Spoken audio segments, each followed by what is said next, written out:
Hello dear friends, आपको लगता है कि मैं रोज रोज स्टोरी अपलोड नहीं करता हूं, पर डेली क्यों स्टोरी अपलोड करूं? 100% से 1% सब्सक्राइब, लाइक, कमेंट आता है और आप सभी को पता नहीं है कि मेरा दोनों चैनल मोनेटाइजेशन भी नहीं हो रहा है। तो मैं चाहूं तो स्टोरी अपलोड करूं या ना करूं, कोई फर्क नहीं पड़ता, या चैनल बंद डिलीट कर सकता हूं, पर मैं स्टोरी अपलोड करूंगा और चैनल डिलीट भी नहीं, मगर मेरी मर्जी से। अगर आप चाहते हो डेली स्टोरी अपलोड करूं तो आप सब्सक्राइब कर लो और हाँ, लाइक कमेंट कर लो। पता है आप सभी को परसों स्टोरी अपलोड क्यों नहीं किया? क्योंकि कमेंट 200 पूरा नहीं हुआ था और हाँ, एक कमेंट आया था कि मैं बकवास करता हूँ, स्टोरी सुनाता नहीं। तो भाई मैं बता दूं आपको, लाइक कमेंट कर देते तो इतनी बकवास बोलना नहीं पड़ता। और हाँ, मैं इतनी बकवास करके फिर भी लाइक कमेंट सब्सक्राइब नहीं करते। दोस्तों प्लीज सपोर्ट कीजिए, नहीं तो स्टोरी अपलोड नहीं करूंगा। स्टोरी सुनना चाहते हो तो सब्सक्राइब करके रखो, क्योंकि आज से कमेंट रिक्वेस्ट से स्टोरी अपलोड करूंगा और जो भी मेरा सब्सक्राइबर्स होगा उसे एक लिंक मिलेगा, उसमें सारी स्टोरी अपलोड करूंगा। ओके, तो शुरू करते हैं आज का स्टोरी का एपिसोड नंबर 181, मूनलाइट। अब तक आपने सुना कि अनाहिता सबके सामने फ्लुएंट लाइट स्प्रिंग एक्सेंट में अस्ट्रोनेशियन बात करने से सब लोग हैरान हो जाते हैं और उनके नए टीचर अथर्वकर भी काफी खुश होते हैं, यहाँ तक कि वह अनाहिता से यह सीखना भी चाहते थे। अब आगे अनाहिता ने अपने प्रोफेसर को थैंक यू कहा और अभी सीट पर बैठकर उसने आसपास अपनी नजर घुमाई तो उसे नायरा की आंखों में नफरत और नताशा की आंखों में गुस्सा दिखाई दिया। वह नहीं चाहती थी कि सब लोग जाने कि वह यह लैंग्वेज इतनी अच्छे से बोल सकती है, लेकिन त्रिशा को बचाने के लिए उसके पास और कोई रास्ता नहीं था। क्लास खत्म होने के बाद अथर्वकर एक्साइटेड होकर अनाहिता के पास आए और उन्होंने पूछा, अनाहिता तुमने यह लाइट स्प्रिंग एक्सेंट कहाँ से सीखा? सच छुपाने के लिए अनाहिता ने झूठ बोलते हुए कहा, सर मैं अक्सर फॉरेन न्यूज़ देखती रहती हूँ और कुछ टाइम में मैंने उनके एक्शन को धीरे धीरे सीख लिया। अच्छी बात है, यह बहुत अच्छी आदत है। सच बोलूं तो हमारी यूनिवर्सिटी में कोई भी ऐसा लेक्चर नहीं है जो इस तरह बात कर सके, अथर्व सर ने मुस्कुराकर कहा। थैंक यू सर, लेकिन बाय द वे मैं इस क्लास की रिप्रेजेंटेटिव नहीं बन सकती, मैं जल्दी ही जा रही हूँ। क्यों? अथर्व सर ने पूछा। जल्दी जा रही हूँ, इसका मतलब क्या है? सर बहुत लंबी कहानी है, लेकिन मैं बस आपको सच बता देना चाहती थी। वह अपना ज्यादा वक्त मुंबई यूनिवर्सिटी में बर्बाद नहीं कर सकती थी। अथर्व सर के चेहरे पर डिसअपॉइंटमेंट दिखाई देने लगे और उन्होंने कहा, ओके, अगर तुम्हारा मन बदले तो तुम मुझे बता देना, तुम अपनी स्टडीज कंटिन्यू कर सकती हो। अगर मैक्सवेल यूनिवर्सिटी में तुम्हें सीट नहीं मिली तो मैं तुम्हें दूसरी किसी एक बड़ी यूनिवर्सिटी में भिजवा सकता हूँ। उनकी यह बात सुनकर भी अनाहिता की चेहरे पर कोई एक्सप्रेस नहीं आए और उसने कहा, थैंक यू सर, मैं सोचूंगी। ओके, मैं जा रहा हूँ। अपनी एक्साइटमेंट को कंट्रोल करते हैं वह वहां से चले गए। वही नायरा जिसने सारी बातें सुनी थी वह खड़ी हुई और उसने अनाहिता की तरफ जाते हुए सवाल पूछा, अनाहिता क्या तुमने पहले यह प्रैक्टिस किया था? यह सुनकर अनाहिता की भौहें आपस में सिकुड़ गए और उसने जवाब दिया, मेरे पास टाइम नहीं था। उसके जवाब पर नायरा हंसी और उसने कहा, उस पैसेज में कितने सारे नए शब्द थे और तुम एक गांव की गवार हो तो तुम्हें कैसे पता कि उन्हें कैसे प्रोनाउंस किया जाता है? किसी को इस बात पर भरोसा नहीं हुआ कि तुमने पहले प्रैक्टिस नहीं की थी। उसकी बात पर नायरा की तरफ देखकर अनाहिता ने अपने घर उठाई और बोली, तो क्या फर्क पड़ता है मैंने पहले प्रैक्टिस की थी या नहीं, इससे तुम्हारा कोई लेना देना नहीं है। उसका जवाब देख सुनकर नायरा गुस्सा हो गई, लेकिन वह कुछ बोलती उससे पहले ही वीरेन कोल्डली बोला है, मैं यहाँ सोने की कोशिश कर रहा हूँ, अगर तुमने मुझे फिर से डिस्टर्ब किया तो तुम्हें काफी रिग्रेट होगा। उसने शॉक एक्सप्रेशन के साथ कहा, जिससे वह किसी को डराने के लिए काफी था। उसकी बात सुनकर नायरा एम्ब्रेस हो गई और वापस अपनी सीट पर जाकर बैठ गई, लेकिन अंदर ही अंदर वह भी गुस्से में उबाल रही थी। आफ्टर ऑल वह रायचंद परिवार की बेटी थी और कोई उससे इस तरह बदतमीजी से बात नहीं कर सकता था।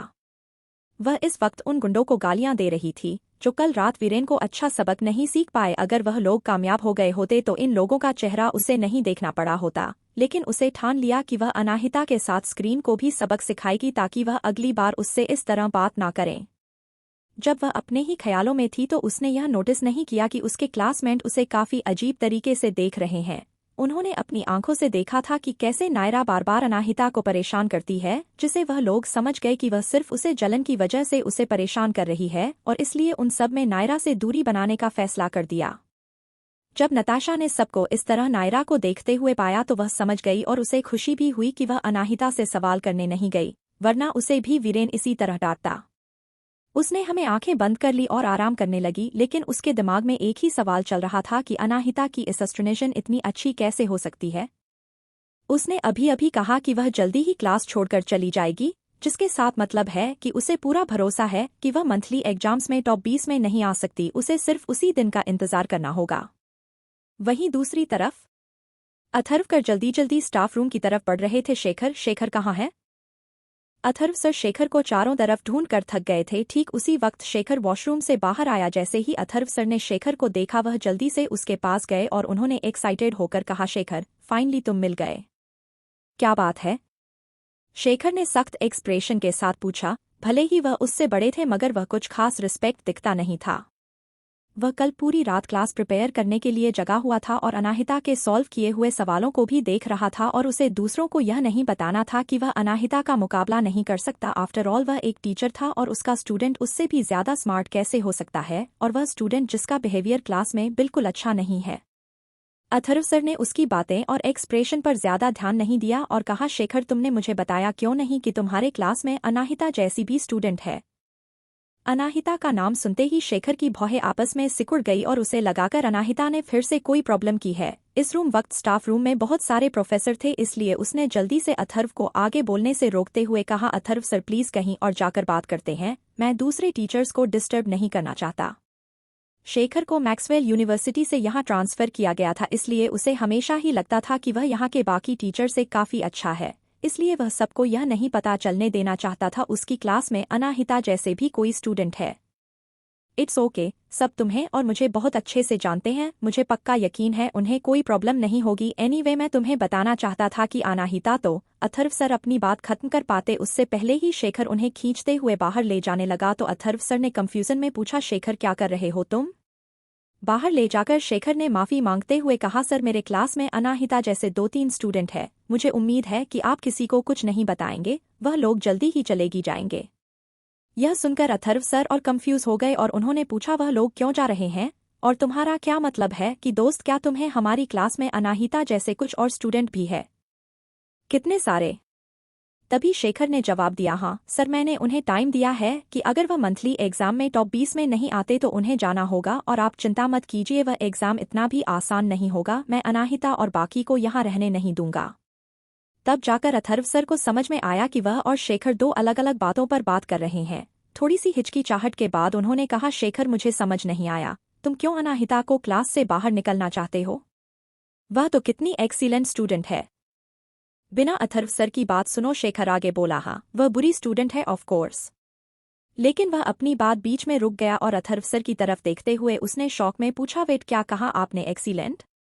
हाँ, अथर्व सर ने हाँ में सर हिलाते हुए कहा, वह अमेजिंग है। उसने अस्ट्रोनेशन लाइट स्प्रिंग एक्शन पर बात की। क्या को लाइट स्प्रिंग के बारे में पता है? सारे ज्यादातर इस लैंग्वेज के एक्सपर्ट्स उसी जगह से निकले हैं और उनका एक्सेंट यूशन बोलने वाली कंट्रीज में सबसे ज्यादा अच्छा माना जाता है। कई सारी किताबें भी उन्हीं के एक्शन पर छपती है।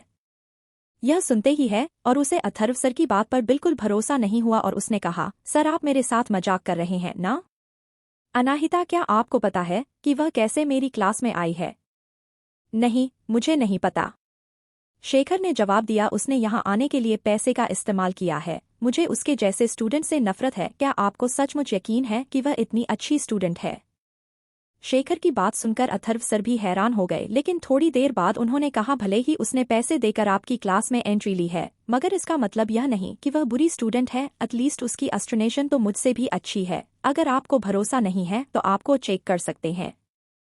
उसकी कोई जरूरत नहीं है, शेखर ने अपनी भौहें आपस में करते हुए कहा। लाइट स्क्रीन एक्सेंट में बात करना कोई बड़ी बात नहीं है अथर्व सर, प्लीज सिर्फ किसी लैंग्वेज के बेस पर उसे जज मत कीजिए।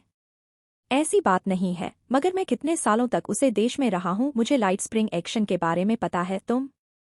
अथर्व सर, शेखर ने उन्हें बीच में रुकते हुए कहा, आप मेरे सामने आए तो आपका नाम फिर मत लीजिए। वैसे भी मैं उसे क्लास से बाहर निकलना ही वाला हूं, और उसके अलावा वह हमेशा ही क्लास में सोती रहती है। उसके जैसे स्टूडेंट को मेरी क्लास में नहीं होना चाहिए। मैं आपके सजेशन दूंगा कि आप उसे पर टाइम वेस्ट मत कीजिए, लेकिन अगर आपको मेरी बात होकर भरोसा नहीं है तो आप प्लीज मंथली एग्जाम के रिजल्ट तक वेट कर लीजिए। मुझे पक्का पता है कि लास्ट आएगी। शेखर के इस तरफ बार बार अनाहिता की बुरा बोलने पर अथर्व सर को भी गुस्सा आ गया। उन्होंने कहा, ठीक है, फिर रिजल्ट का इंतजार कर लेते हैं। अगर वह आपकी क्लास में टॉप 20 नहीं भाई तो फिर भी मैं उसे अपनी क्लास में ले लूंगा। मैं उसके जैसे टैलेंट स्टूडेंट को खोना नहीं चाहता। इस बार शेखर कंफ्यूज था, उसे नहीं समझ में आ रहा था कि इतनी तारीफ क्यों कर रहे हैं।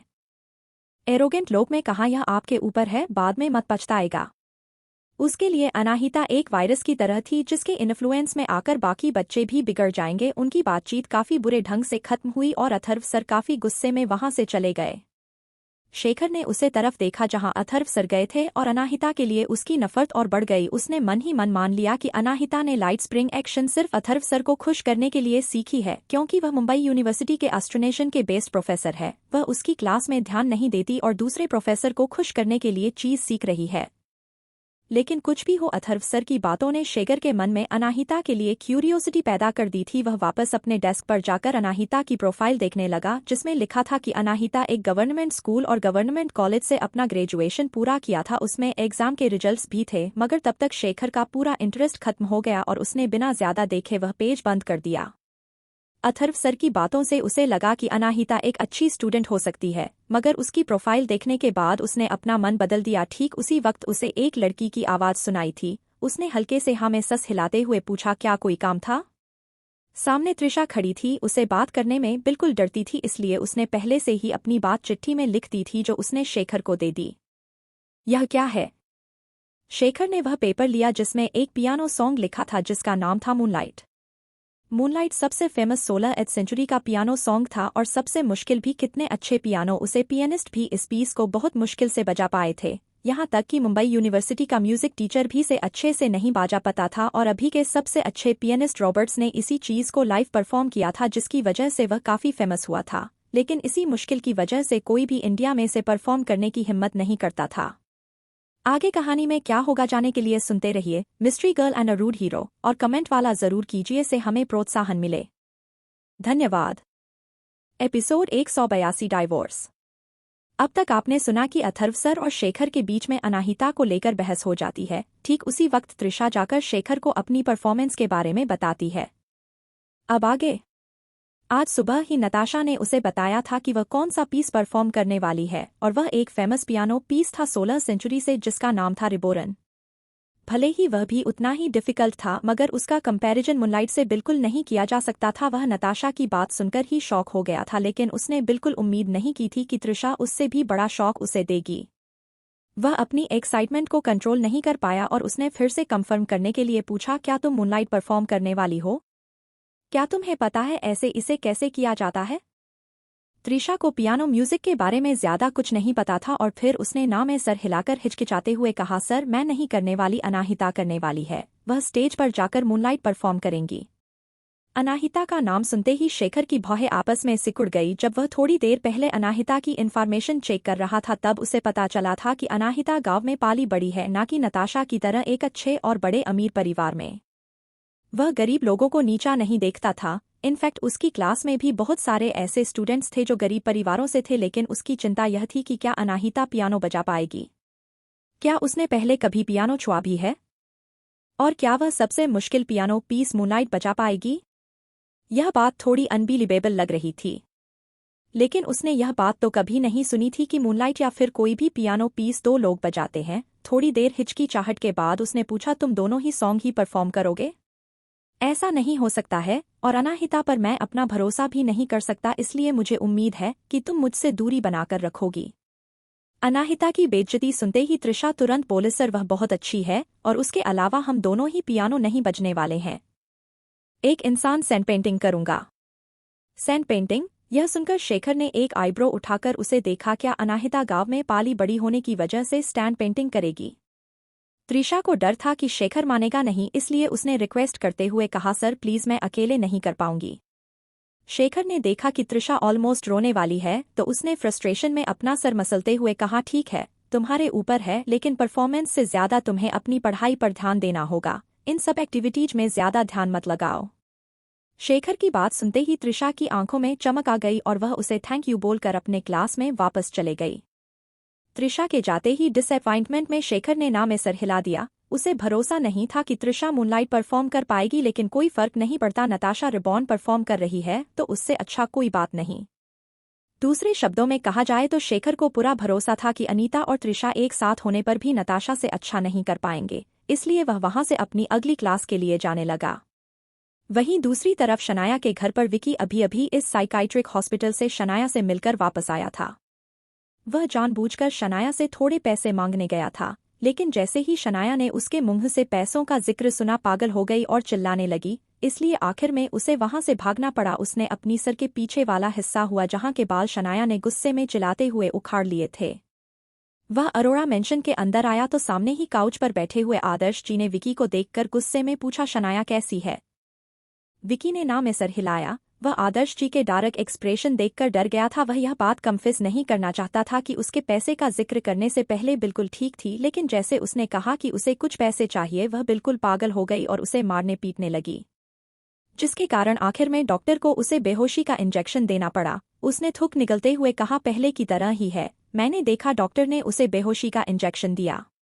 आदर्श जी ने अपनी बगल वाले चेयर पर इशारा करते हुए कहा, बैठो, मुझे तुमसे कुछ कहना है।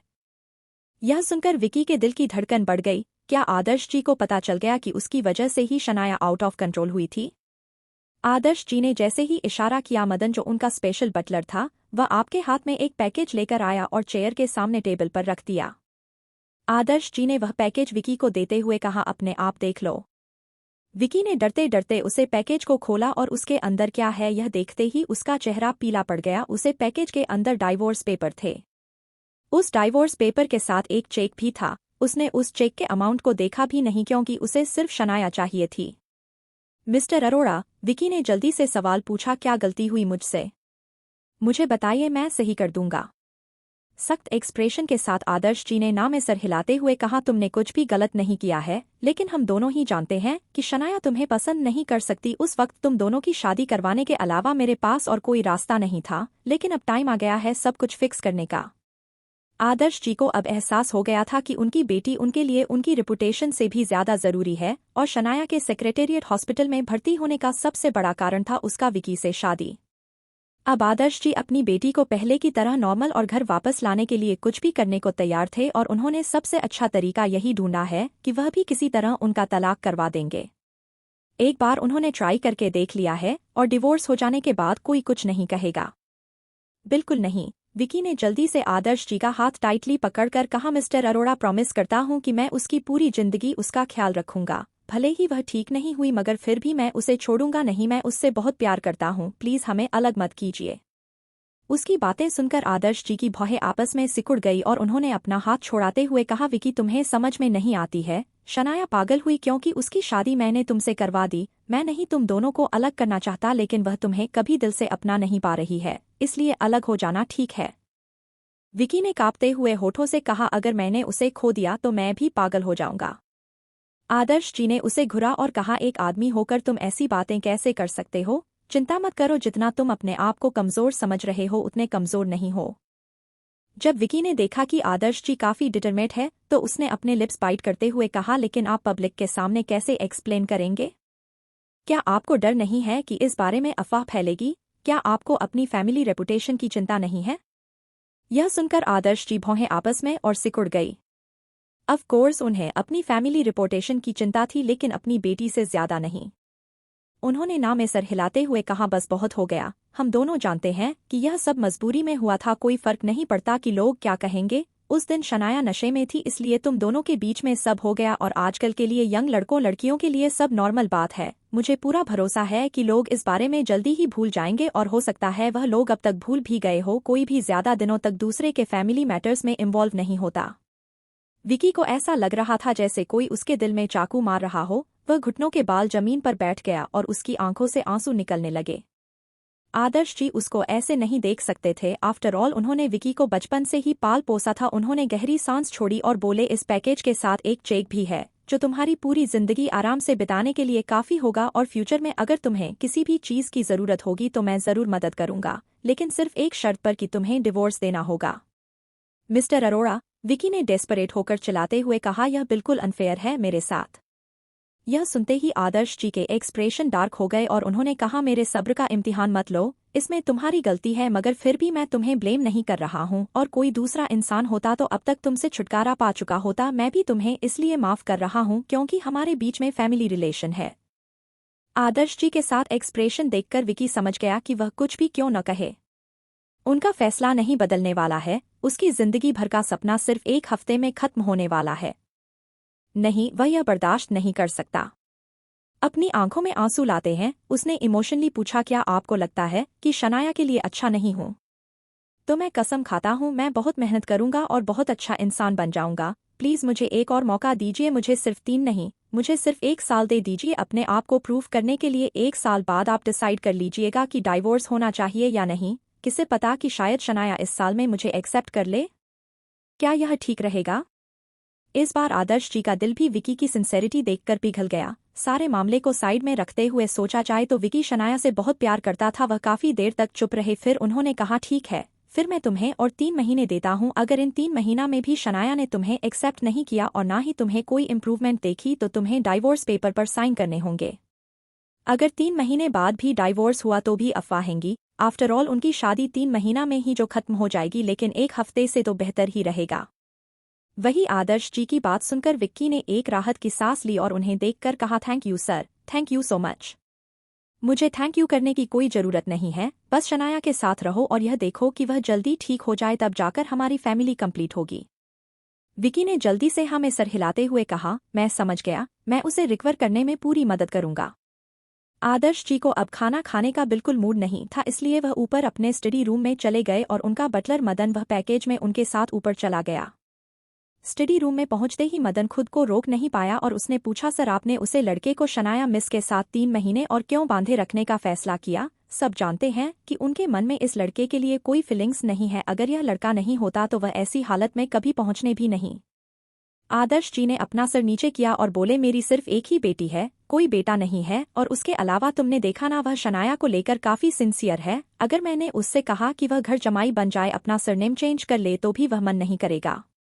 अगर इन 3 महीना में शनाया के मन में भी उसके लिए फीलिंग्स आ जाती है तो बहुत अच्छा रहेगा। उनके रिलेशनशिप अच्छा हो जाने के बाद मैं उसे बिजनेस करना सिखाऊंगा। उसके बाद शनाया और विक्की दोनों मिलकर मेरा बिजनेस एम्पायर और घर सब कुछ संभाल लेंगे। अब जाकर मदन को आदर्श जी के फैसले के पीछे का असली कारण पता चला। उसे तो लगा था कि शायद विकी के आंसू देखकर आदर्श जी का दिल पिघल गया, लेकिन अब उसे पता चला कि आदर्श जी कुछ और ही सोच रहे थे। उसने थोड़ा हिचकिचाते हुए पूछा, सर, लेकिन मैं श्योर नहीं हूं कि उसका कैरेक्टर और कैपेबिलिटी आपका दामाद और इस बिजनेस एम्पायर का मालिक बनने लायक है या नहीं। आगे कहानी में क्या होगा, चलने के लिए सुनते रहिए mystery girl and a rude hero, और कमेंट और लाइक जरूर कीजिए जिससे हमें प्रोत्साहन मिले। धन्यवाद। एपिसोड 183, विकी पर आदर्श जी को शक। अब तक आपने सुना कि आदर्श जी विक्की और शनाया का डिवोर्स करना चाहते हैं, मगर विक्की रोकर उनसे और वक्त मांग लेता है। अब आगे आदर्श जी ने अपना फोरहेड में सहलाते हुए कहा, इसीलिए तो मैंने उसे 3 महीने का वक्त दिया है। अगर उसने इन दौरान अच्छे से बिहेव किया और शनाया ने उसे एक्सेप्ट कर लिया तो सब कुछ ठीक होगा। इस दौरान तुम उस पर नजर रखना, अगर उससे कोई गलती हुई तो मैं उसे कोई मौका नहीं दूंगा। मदन ने हमें सर हिलाया और कहा, मुझ पर छोड़ दीजिए सर। वही विकी अपने रूम में गया और वह अभी भी शॉक में था। उसने हमेशा सोचा था कि एक बार शनाया से शादी हो जाने के बाद वह दोनों हमेशा साथ रहेंगे, लेकिन उसने उम्मीद नहीं की थी कि आदर्श जी अपना मन इतनी जल्दी बदल लेंगे। अब उसे क्या करना चाहिए? वह फ्रस्ट्रेटेड होकर स्मोकिंग करने लगा। वह एक के बाद एक सिगरेट स्मोक किया जा रहा था, तभी अचानक उसका फोन बजा। जैसे उसने कॉल पिक किया, दूसरी तरफ से उसे आवाज आई, क्या 2 करोड़ तैयार है? आज तुम्हारा आखिरी दिन है, अगर आज तूने पैसे नहीं दिए तो मैं तुम्हें कोर्ट में मिलूंगा। मैं तुम्हें वार्निंग दे रहा हूँ, लीगल फील्ड में मेरे बहुत सारे कनेक्शंस हैं, इसलिए मेरे खिलाफ तुम कैसे जीते नहीं पाओगे। दूसरी तरफ से अकाउंट होल्डर ने चिल्लाते हुए कहा। तो विकी ने भीख मांगते हुए कहा, सर प्लीज मुझे कुछ और दिन दीजिए, सिर्फ 2 दिन, और इतना सारा पैसा मैं इतनी कम टाइम में कैसे अरेंज करूंगा? यह तुम्हारी प्रॉब्लम है, बकवास बंद करो, आज तुम्हें पैसे देने होंगे वरना। इतना कहकर दूसरी तरफ से कॉल कट हो गया। विकी बहुत बेचैन था, वह कुछ सोचता उससे पहले ही उसका फोन दोबारा बजा। उसे लगा कि फिर से इस इंसान का कॉल होगा और शायद उसने उसे कुछ वक्त देने के लिए फोन किया है। लेकिन उसने कॉल पिक किया था, उसे रियलाइज हुआ कि यह हैकर्स कंपनी की तरफ से था। हम पर केस हो गया है और हम कोर्ट जा रहे हैं, हमारे पास लीगल फीस नहीं है, इसलिए ट्रांसफर करो। विकी ने कहा, 5 लाख? क्या तुम लोग मुझे मारा हुआ देखना चाहते हो? मेरे पास 50 रुपए से ज्यादा नहीं है इस वक्त। सामने वाले इंसान ने कहा, तुम्हारी वजह से ही हुआ है यह सब। अगर तुमने सबसे हाई रैंक प्लेयर को चलेंगे नहीं किया होता तो उसे गेमिंग कंपनी ने तुम्हें और हमें नोटिस नहीं किया होता। तुम सबके लिए रिस्पॉन्सिबल हो। मैं क्यों रिस्पॉन्सिबल हूँ? मैं भी विक्टिम हूँ। उस अकाउंट ओनर ने मुझसे 2 करोड़ मांगे हैं, तुमने मुझे वह पैसे भी नहीं दिया और तुम मुझसे पैसे मांग रहे हो। इसका मतलब तुम हमें पैसे नहीं देने वाले हो? तो हम ब्लैक फॉर्म के जरिए ले लेंगे। विकी ने जैसे ही ब्लैक फॉर्म सुना वह समझ गया कि दूसरी पार्टी का मतलब क्या है, यह कोई मजाक का मामला नहीं था। प्लीज ऐसा मत करो, विकी ने डरते हुए कहा। हम इस बारे में बात कर सकते हैं, ऐसा मत करो। तुमने हमें यह ऐसा करने के लिए मजबूर किया है, तुम्हारी चॉइस है या फिर तुम्हारे पैर। विक्की ने डेस्परेट होकर कहा, मगर मेरे पास पैसे नहीं है। ठीक है, फिर तो अपने पैरों को गुड बाय बोल दो। नहीं नहीं, उसने अपने लिप्स बाइट करते हुए कहा, मैं अभी जाकर पैसे का इंतजार करता हूँ। अपना बैंक अकाउंट नंबर मुझे 2 पैसे मिलते हैं, मैं ट्रांसफर कर दूंगा। ओके, 5 लाख रुपए एक पैसा भी काम नहीं। इतना कहकर दूसरी तरफ से कॉल कट हो गया और विक्की डिप्रेस हो गया। उसकी जिंदगी पूरी तरह से बर्बाद हो गई थी। अभी शनाया के साथ उसका मैटर सेटल हुआ ही नहीं, यह 2 कर्ज लेने वाले उस बार बार फोन कर रहे हैं। अब उसे एक हैकर अकाउंट के साथ सबसे हाई रन प्लेयर को चैलेंज करने अफसोस हो रहा था। मगर वह हाई रैंक प्लेयर है कौन, जिसने कंपनी को इन्वेस्टिगेट करने तक पर मजबूर कर दिया? अगर उसे उसका बैकग्राउंड पता होता तो वह कभी उसे चैलेंज नहीं करता, वह बस थोड़ा लालची हो गया था। विकी इस बारे में सोच ही रहा था, तभी अचानक उसके दिमाग में एक ख्याल आया। आदर्श जी ने उसे डाइवोर्स एग्रीमेंट दिए थे, तो उसके साथ एक चेक भी था, लेकिन उसे उस पैसे के लिए डाइवोर्स पेपर पर साइन करने होंगे। विकी फ्रस्ट्रेटेड हो गया, उसे नहीं पता था कि उसे शनाया को चुनना है या फिर पैसे को। उसे लगा था उसका दिमाग इसी वक्त एक्सप्लोर हो जाएगा। थोड़ी देर सोचने के बाद अचानक उसके दिमाग में एक आइडिया आया और उसने मदन के पास जाकर कहा, मदन क्या तुम्हारे पास अभी भी डाइवोर्स एग्रीमेंट है? मदन ने शक करते हुए विकी की तरफ देखा और पूछा, क्यों, क्या आप डाइवोर्स के लिए मान गए? नहीं नहीं नहीं, लेकिन बस एक बार ट्राई करना चाहता था, देखना चाहता था कि क्या शनाया मेरे डिवोर्स देने की बात पर ठीक होती है या नहीं। अगर वह ठीक हो जाएगी तो मैं उसे डिवोर्स दे दूंगा, मुझे बस एनवेलप दे दो, मैं उसे शनाया के पास लेकर जाऊंगा, विकी ने कहा। यह सुनकर मदन हैरान हो गया और उसे रियलाइज हुआ कि विकी सचमुच शनाया से बहुत प्यार करता है। उसने गहरी सांस छोड़ते हुए कहा, मुझे भी सुनकर बहुत खुशी हुई कि तुम एक बहुत अच्छे इंसान हो। मैं अभी डाइवोर्स एग्रीमेंट लेकर आता हूँ ताकि तुम एक बार ट्राई कर सको। थैंक यू मदन, विकी ने मदन को ऊपर जाता हुआ देखे रहा। जल्दी ही मदन एक एनवेलप लेकर नीचे आ गया, लेकिन विकी ने एनवेलप लिया और आगे कुछ नहीं पूछा, क्योंकि उसे डर था कि उसका रियल इंटेंशन सामने आ जाएंगे इसलिए, और जल्दी से वहां से निकल गया। अरोड़ा मेंशन से बाहर निकालने के बाद उसने वह एनवेलप खोला और उसके अंदर का चेक देखकर उसने एक राहत की सांस ली और उस चेक को लेकर बैंक चला गया कैश करने के लिए। उसने चेक बैंक काउंटर पर देते हुए कहा, मैं इस चेक से 2 करोड़ 5 लाख रुपए निकालना चाहता हूँ। उसे स्टाफ ने चेक की तरफ देखा और मुस्कुरा कर कहा, आई एम सॉरी सर, यह कोई ब्लैंक चेक नहीं है, आप उतने ही पैसे निकाल सकते हैं जितने पैसे इस चेक पर लिखे हुए हैं। ठीक है, उतने दे दो और कैश देने की बजाय डायरेक्ट उसे मेरे अकाउंट में डिपॉजिट कर दो। श्योर सर, उस स्टाफ ने कहा और थोड़ी देर बाद वह बोली, सर सारे पैसे आपके अकाउंट में ट्रांसफर हो गए हैं, आप चेक कर सकते हैं। विकी ने जल्दी से अपना फोन निकाला और बैलेंस चेक किया तो उसमें सिर्फ 15 लाख रुपए थे। सिर्फ 15 लाख रुपए, विकी हैरान हो गया। उस स्टाफ ने कहा, हाँ सर, मैंने सारे पैसे आपके अकाउंट में ट्रांसफर कर दिए। 2-3 बार उस स्टाफ से कंफर्म करने के बाद विकी का चेहरा डार्क हो गया। क्या इतना पैसा उसकी पूरी जिंदगी आराम से बताने के लिए काफी होगा? क्या उनका मतलब था कि सिर्फ 15 लाख रुपए में वह अपनी पूरी जिंदगी बता सकता है? उन्होंने अपने घर का रिनोवेशन 1 करोड़ में करवाया था, क्या वह उसकी इंसल्ट करना चाहते हैं? विकी गुस्से में आदर्श जी को गालियां देते हुए बैंक से निकल गया। वहीं दूसरी तरफ आदर्श जी अपने स्टडी रूम में बैठे हुए थे जब उनके फोन पर कोई मैसेज आया, लेकिन जैसे ही उन्होंने मैसेज में पढ़ा कि विकी ने चेक को कैश करवा लिया है, उनकी भौहें आपस में सिकुड़ गई और उन्होंने मदन को बुलाया, यह जानने के लिए कि हो क्या रहा है। उनका सवाल सुनकर मदन ने वही कहा जो विकी ने उनसे बोला था और वह बोला, यह तो की बात है, वह इतने टाइम में तो सेक्रेटरिक अस्पताल पहुंचे भी नहीं होंगे, तो इतनी जल्दी डिवोर्स का फैसला लेकर चेक कैसे कैश करवा लिया? और वही मदन की बातें सुनकर आदर्श जी का चेहरा डार्क हो गया। वही विकी बैंक से निकला तो उसने जल्दी से हैकर कंपनी को 5 लाख रुपए ट्रांसफर कर दिए। जब उन लोगों ने प्रॉमिस किया कि अब उसे वह लोग परेशान नहीं करेंगे तो थोड़ी देर सोचने के बाद अरोड़ा मेंशन के लिए निकल गया। जैसे ही वह घर के अंदर आया, उसे काउच पर बैठकर चाय पीते हुए आदर्श जी दिखाई दिए और बहुत ही सख्त एक्सप्रेशन के साथ उसकी तरफ घुरे जा रहे थे, जिससे विकी थोड़ा डर गया, लेकिन फिर भी उसने अपने आप को शांत करते हुए जबरदस्ती की मुस्कुराहट के साथ कहा, डैड, आप आज इतनी जल्दी घर पर? क्या कंपनी में कोई काम नहीं था? उसकी तरफ घूरते हुए आदर्श जी बोले, नहीं, कोई काम नहीं था, मदन ने मुझे बताया कि तुम डिवोर्स पेपर लेकर शनाया के पास गए थे। हाँ, विकी ने जल्दी से हाँ में सर हिलाया। आदर्श जी ने एक आईब्रो उठाते हुए पूछा, क्या शनाया की हालत में कोई सुधार है? विकी ने उदास होने का नाटक करते हुए कहा, नहीं, उसकी तरफ से कोई जवाब नहीं आया। मुझे लगता है वह सचमुच बहुत बीमार है, मगर मुझे यकीन है वह जल्दी ही ठीक हो जाएगी। लेकिन डॉक्टर मुझे कहा है कि जब तक वह ट्रीटमेंट के अंदर है हमें उसे डिस्टर्ब नहीं करना चाहिए। उसकी बातें सुनकर आदर्श जी का गुस्सा बढ़ता जा रहा था, मगर फिर भी उन्होंने कैसे भी करके खुद को कंट्रोल किया हुआ था और उन्होंने जवाब दिया, ठीक है, फिर अगर डॉक्टर ने कहा है तो उसे कुछ वक्त के लिए डिस्टर्ब नहीं करेंगे और कुछ वक्त बाद हम उससे मिलने जाएंगे।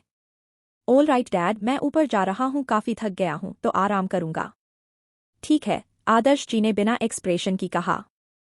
विकी को डर था कि उसका झूठ पकड़े जाएगा, इसलिए बिना कुछ बोले जल्दी जल्दी ऊपर भाग गया। आदर्श जी अपने सामने विकी को ऊपर जाते हुए देख रहे और हर बीते वक्त के साथ उनके एक्सप्रेशन कोल्ड होते जा रहे थे।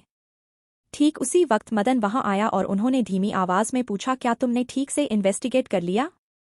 मदन ने हाँ में सर हिलाया और उसने सीडीओ की तरफ देखा कि कहीं विकी वापस तो नहीं आ रहा। एक बार श्योर हो जाएगा आज, उसने कहा। हाँ सर, मैंने ठीक से इन्वेस्टिगेट कर लिया है और विकी हॉस्पिटल नहीं गया था और मुझे डॉक्टर से यह भी पता चल रहा है कि आज जो पहली बार वह शनाया मैम से मिलने गया था तो उसने उनसे कुछ पैसे लेने की कोशिश की, जिसकी वजह से उनकी हालत खराब हो गई थी। पैसे उधार? आदर्श जी की एक्सप्रेशन और डार्क हो गए। मदन ने हाँ में सर हिलाया। डॉक्टर ने कहा कि मैम कुछ टाइम से बिल्कुल ठीक थी, लेकिन विकी की उनसे मिलने के बाद उनकी हालत फिर से बिगड़ लग गई है, जिसकी वजह से डॉक्टर को लगातार उन्हें शांत रखने के लिए बेहोशी के इंजेक्शन देने पड़ रहे हैं। बास्टर्ड, आदर्श जी ने अपना हाथ तेजी से कुर्सी पर मारा। मदन भी उनके गुस्से से इतना डर गया कि उसने एक शब्द में कहने की हिम्मत नहीं की। थोड़ी देर की चुप्पी के बाद आदर्श जी फाइनली बोला, उस पर ध्यान से नजर रखो मत, बस देखना चाहता हूं कि किस लिए वह पैसे चाहता है।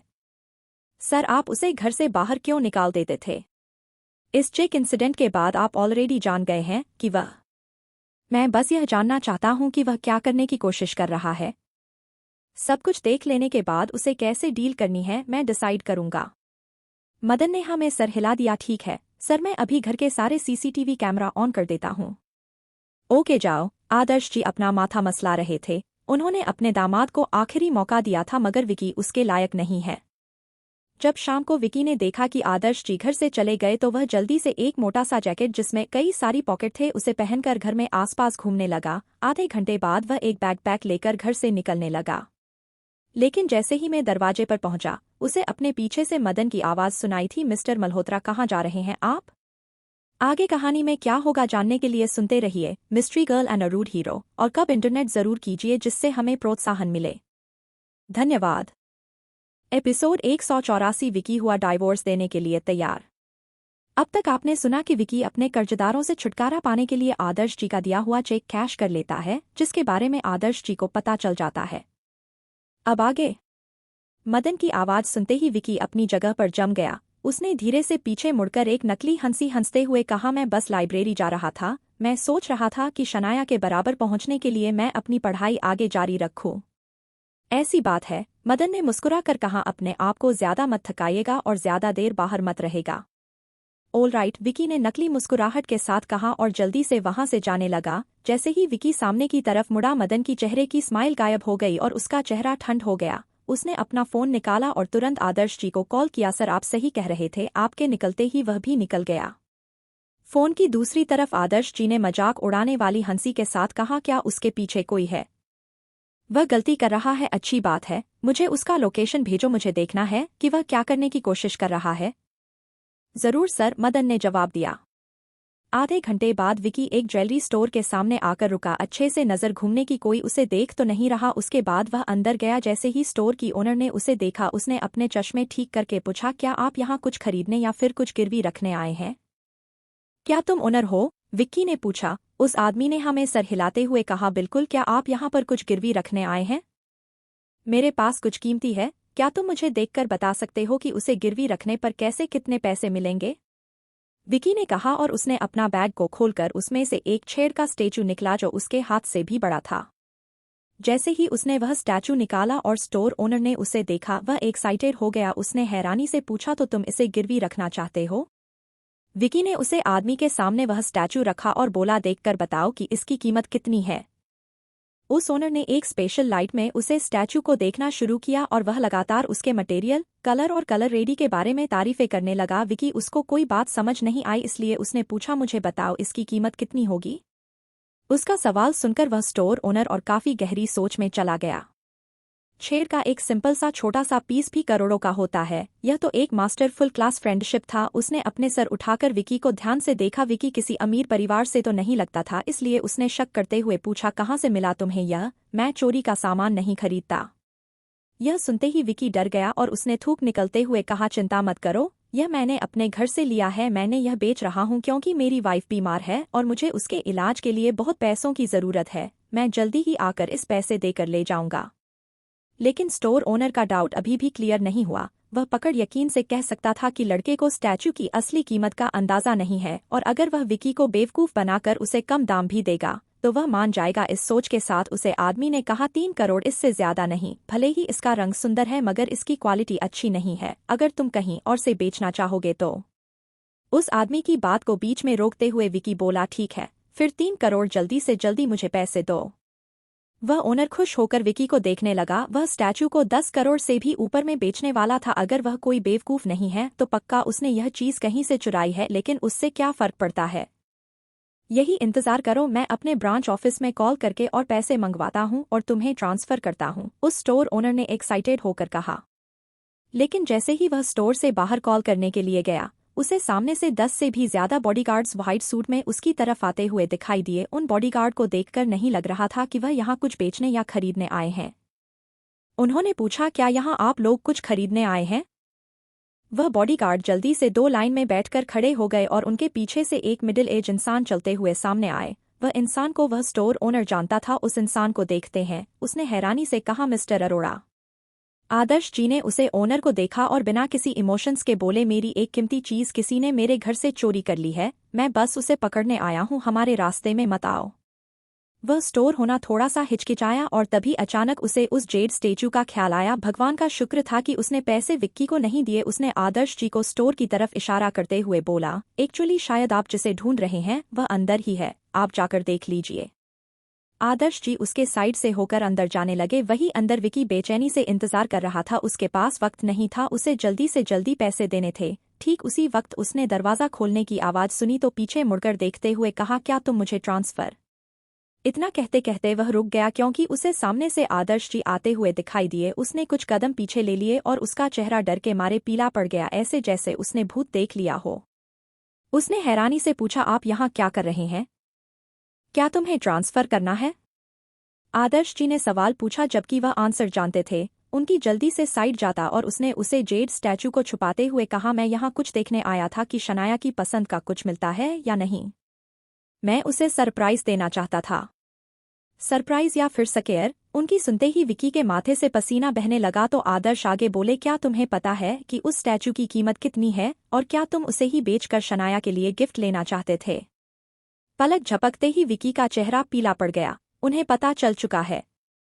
विकी कुछ एक्सप्लेन करना चाहता था मगर उसके मुंह से आवाज ही नहीं निकल रही थी। वह आदर्श जी ने बहुत ही कोल्डली कहा, विकी मैंने तुम्हें एक मौका दिया और इस तरह तुम उसे मौके का बदला छुपा रहे हो। तुम्हारी हिम्मत कैसे हुई मेरे घर से कुछ चुराकर उसे बेचने की?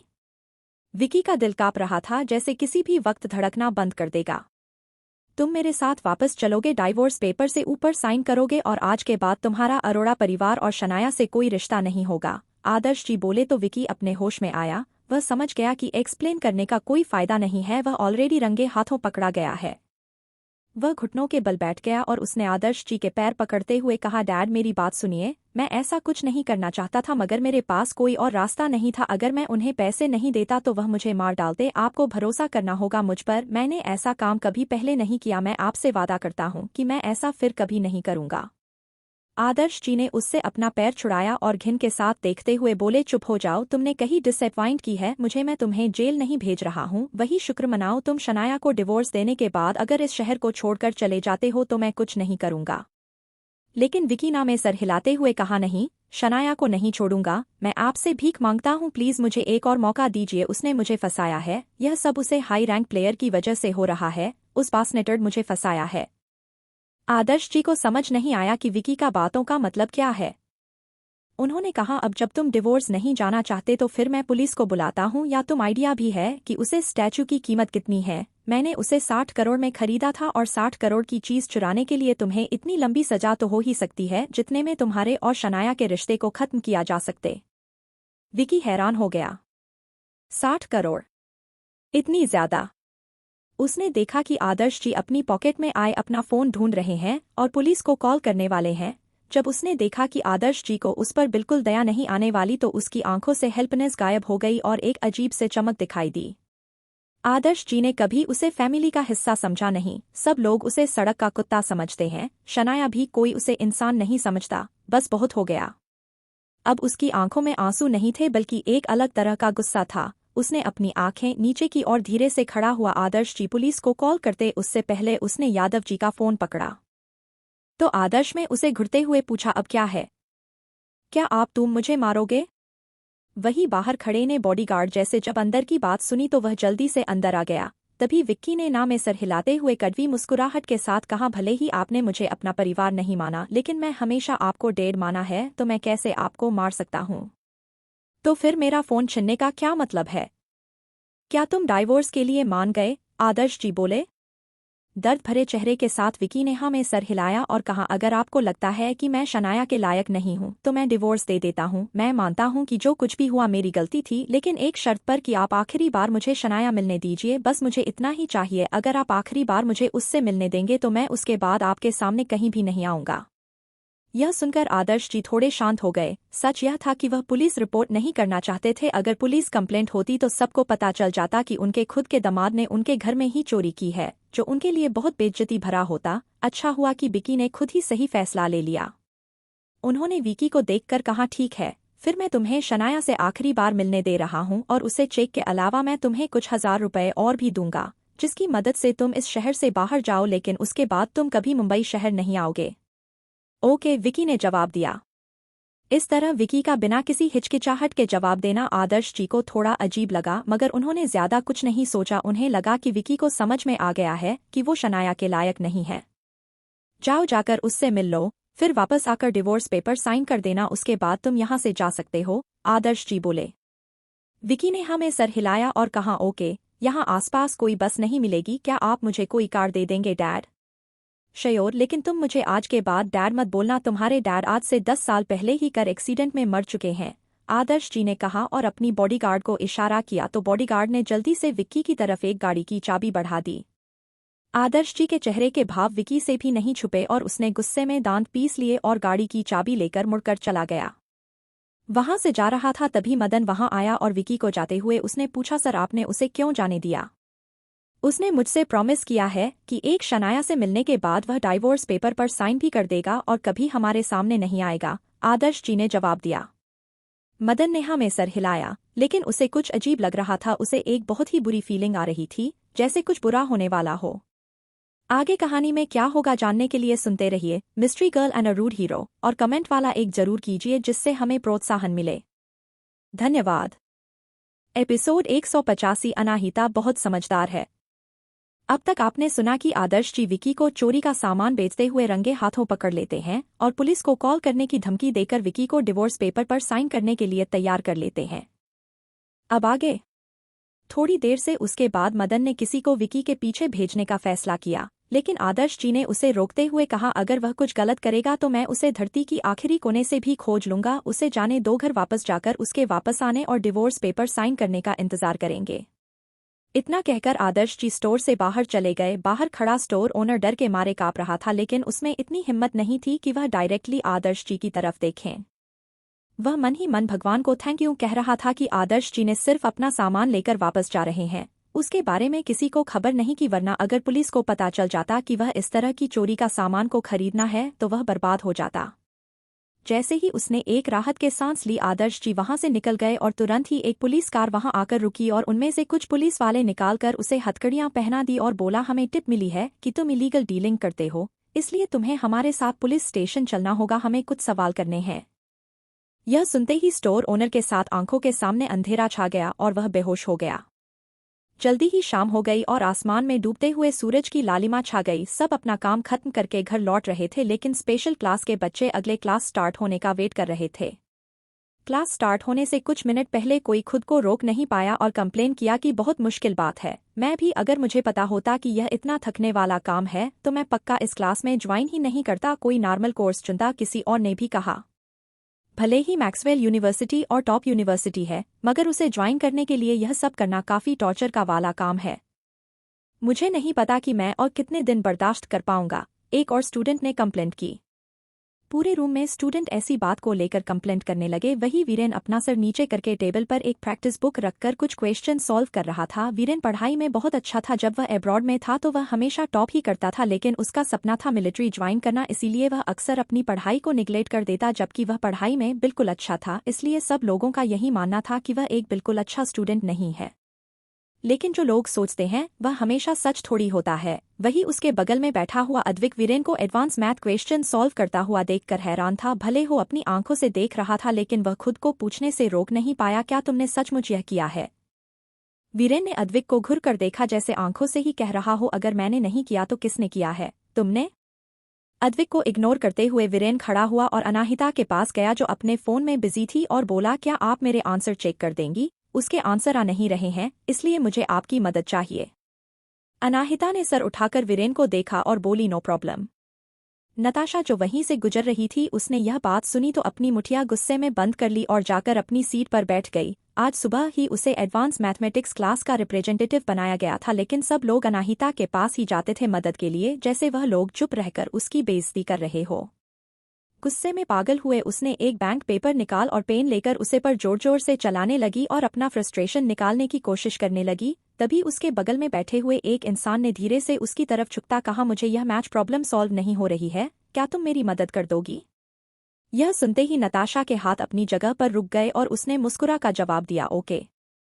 फाइनली किसी ने उसकी एबिलिटी को पहचाना। अपनी एक्साइटमेंट को कंट्रोल करते हुए उसने दूसरे स्टूडेंट से पेपर लिया और उसे सवाल को दिखा, लेकिन कुछ सेकंड सवाल को देखने के बाद उसके चेहरे की स्माइल गायब हो गई। उसे नहीं पता कि इसे सवाल को कैसे सॉल्व करना है। आखिर में उसने ऑकवर्डली हंसते हुए कहा, यह सवाल मेरी लीग से बाहर का है, यह क्वांटम मैकेनिज्म का है और मुझे नहीं पता इसे कैसे सॉल्व करना है, क्यों ना तुम शेखर से पूछ लो। उसके बगल में खड़ा हुआ वह लड़का खड़ा हुआ और बोला, कोई बात नहीं सर, तो आधे घंटे याद आएंगे, मैं जाकर अनाहिता से पूछ लेता हूँ, उसे पता होगा। यह सुनते ही नताशा का चेहरा गुस्से से लाल हो गया और वह खुद को बोलने से रो नहीं पाई। यह सवाल बहुत मुश्किल है, मुझे यकीन है उसे भी नहीं पता होगा कि इसे कैसे सॉल्व किया जाता है। वह कोई भगवान तो नहीं है जो उसे सब कुछ पता हो, तुम अपना टाइम वेस्ट मत करो। उस स्टूडेंट्स ने ना में सर हिलाते हुए कहा, कोई फर्क नहीं पड़ता, वैसे भी ज्यादा टाइम नहीं लगेगा, मैं जाकर उससे पूछता हूँ। इतना कहकर वह अनाहिता के पास चला गया। नताशा भी उसे लड़के को जाते हुए देखती रही। नताशा को पूरा भरोसा था कि अनाहिता वह सवाल सोल्व नहीं कर पाएगी। तब अचानक उसका दिमाग में एक ख्याल आया और वह खड़े होकर अनाहिता की सीट की तरफ बढ़ने लगी। वह अनाहिता के बेइज्जती होते हुए देखना चाहती थी। वही अनाहिता वीरेन के आंसर चेक करने में बिजी थी। वह मेंटल कैलकुलेशन में बहुत अच्छी थी, इसलिए वह अपने दिमाग में ही आंसर को कैलकुलेट कर रही थी। जैसे ही वह स्टूडेंट और नताशा अनीता की सीट के पास पहुंचे, अनीता ने अभी एक आंसर को चेक करना बंद किया था। अनाहिता ने अपना पेपर नीचे रखा और जब उसे एहसास हुआ कि कोई से देख रहा है तो उसने सर ऊपर उठाकर देखा। अनाहिता, क्या तुम मेरी मदद कर दोगी? मुझे समझ नहीं आ रहा है कि इस प्रॉब्लम को कैसे सॉल्व करना है, वह स्टूडेंट बोला। तो वीरेन भी बोला, आप इसकी मदद कर दीजिए, मुझे कोई जल्दी नहीं है। ओके। नताशा तभी बोली, यह सवाल क्वांटम फिजिक्स से रिलेटेड है, अगर तुम्हें नहीं भी पता किसी को कैसे सॉल्व करना है तो कोई फर्क नहीं पड़ता, हम साथ में सर से पूछ लेंगे। अनाहिता ने नताशा को इग्नोर किया और सर नीचे करके सवाल देखने लगी। 2 मिनट बाद अनाहिता ने अपना पेन उठाया और कुछ फॉर्मूलास लिख दिए। सवाल इस तरह से होता है, मैंने इसकी इक्वेशन को सॉल्व करने के स्टेप्स लिख दिए हैं, मगर एग्जैक्ट नंबर नहीं लिखा है। तुम इस मेथड से सवाल सॉल्व करने के लिए कोशिश करो और फिर भी नहीं होता तो तुम फिर आकर मुझसे पूछ लेना, अनाहिता बोली। थैंक यू, इससे बहुत मदद होगी, तुम बहुत अच्छी हो, स्टूडेंट ने खुश होकर कहा। नताशा ने शक करते हुए कहा, तुम इतने मुश्किल सवाल का जवाब इतनी जल्दी कैसे दे सकती हो? क्या तुमसे कोई गलती नहीं हुई है? ठीक उसी वक्त वह स्टूडेंट जो सवाल लेकर आया था बोला, मैं प्रैक्टिस सेट में इसका आंसर देखा था, वह भी यही था जो अनाहिता ने लिखा है, लेकिन उसमें प्रक्रिया नहीं लिखा हुआ था, इसलिए मैंने पहले तुमसे पूछा।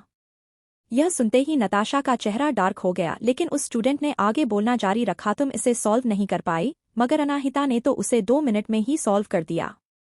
वह स्टूडेंट अपनी खुशी कंट्रोल नहीं कर पा रहा था और उसकी हर एक शब्द नताशा के चेहरे पर थप्पड़ के बराबर थे। उसने उम्मीद नहीं की थी कि अनाहिता इतना मुश्किल सवाल सॉल्व कर लेगी, लेकिन उसे फिर भी लगा कि यह तरफ इत्तेफाक है। आफ्टर ऑल सारे स्टूडेंट अक्सर एक जैसे ही प्रैक्टिस बुक्स लेकर आते हैं सॉल्व करने के लिए। शायद अनाहिता ने इसी का जवाब ऑनलाइन पढ़ लिया हो। यह सब सोचकर अनीता के ऊपर फिर से कोई एग्जाम लगती। तभी उसे स्टूडेंट ने वीरेन की बुक की तरफ इशारा करते हुए कहा, तुम advance math exam paper solve कर रहे हो। यह सुनते ही नताशा और हैरान हो गई। उसने इन पेपर्स के बारे में पहले सुना था और अपने लिए एक लेकर भी आई थी, मगर उसके सवाल इतनी मुश्किल थे कि वह एक भी सॉल्व नहीं कर पाई। आखिर में उसने हार मान ली। उसे भरोसे नहीं हो रहा था कि वीरेन उस सवाल को सॉल्व कर सकता है। स्टूडेंट के सवाल आने पर वीरेन ने हाँ में सर हिला दिया और बोला, हाँ सारे क्वेश्चन सॉल्व कर दिए हैं, मगर मैं चाहता था कि मेरा मतलब अनाहिता आंसर को चेक कर ले। यह सुनते ही नताशा हंसने लगी, जिस पर वीरेन ने उसे घूर कर देखा तो वह बोली, आई एम सॉरी, मेरी गलती से हंसी छूट गई, मगर यह सवाल मैंने भी देखे हैं और यह बहुत मुश्किल है। मुझे नहीं लगता कि शेखर करके अलावा इन्हें कोई सॉल्व कर सकता है। वीरेन की भौहें आपस में सिकुड़ गई और वह नताशा को देखने लगा। यह लड़की भी नायरा की तरह ही बुरी है। वह इस लड़की का मुंह तोड़ देना चाहता था। तुम्हें क्या फर्क पड़ता है कि मैं अपने सवालों के जवाब कैसे चेक करवाऊंगा? और इसका तुमसे क्या लेना देना है? तुम दूसरे के मामलों में अपने नाम घुसाना बंद करो, इसका तुमसे कोई लेना देना नहीं है। वीरेन बिना किसी दया के उसे सुना दिया। नताशा ने कभी नहीं सोचा था कि वीरेन उससे ऐसा कुछ रहेगा। वह शर्म के मारे इसी वक्त गड्ढा खोदकर उसमें कूद जाना चाहती थी। अनाहिता के उसकी जिंदगी में आने से पहले उसके साथ ऐसा कभी पहले कुछ नहीं हुआ था, लेकिन अनाहिता के आते ही सब कुछ बदल गया है। नताशा बहुत गुस्से में थी, मगर उसका गुस्सा सिर्फ अनाहिता के लिए था। उसने अपने लिप्स व्हाइट करते हुए कहा, मैं तो बस तुम्हारी भलाई के बारे में सोच रही थी। भलाई? मगर उसकी कोई जरूरत नहीं है, वीरेन बोला। तभी अद्विक खड़ा हुआ और उसने हल्का सा नताशा को धक्का देते हुए कहा, तुम्हारी हिम्मत कैसे हुई मेरी बॉस को बुली करने की? क्या तुम्हें मरना है?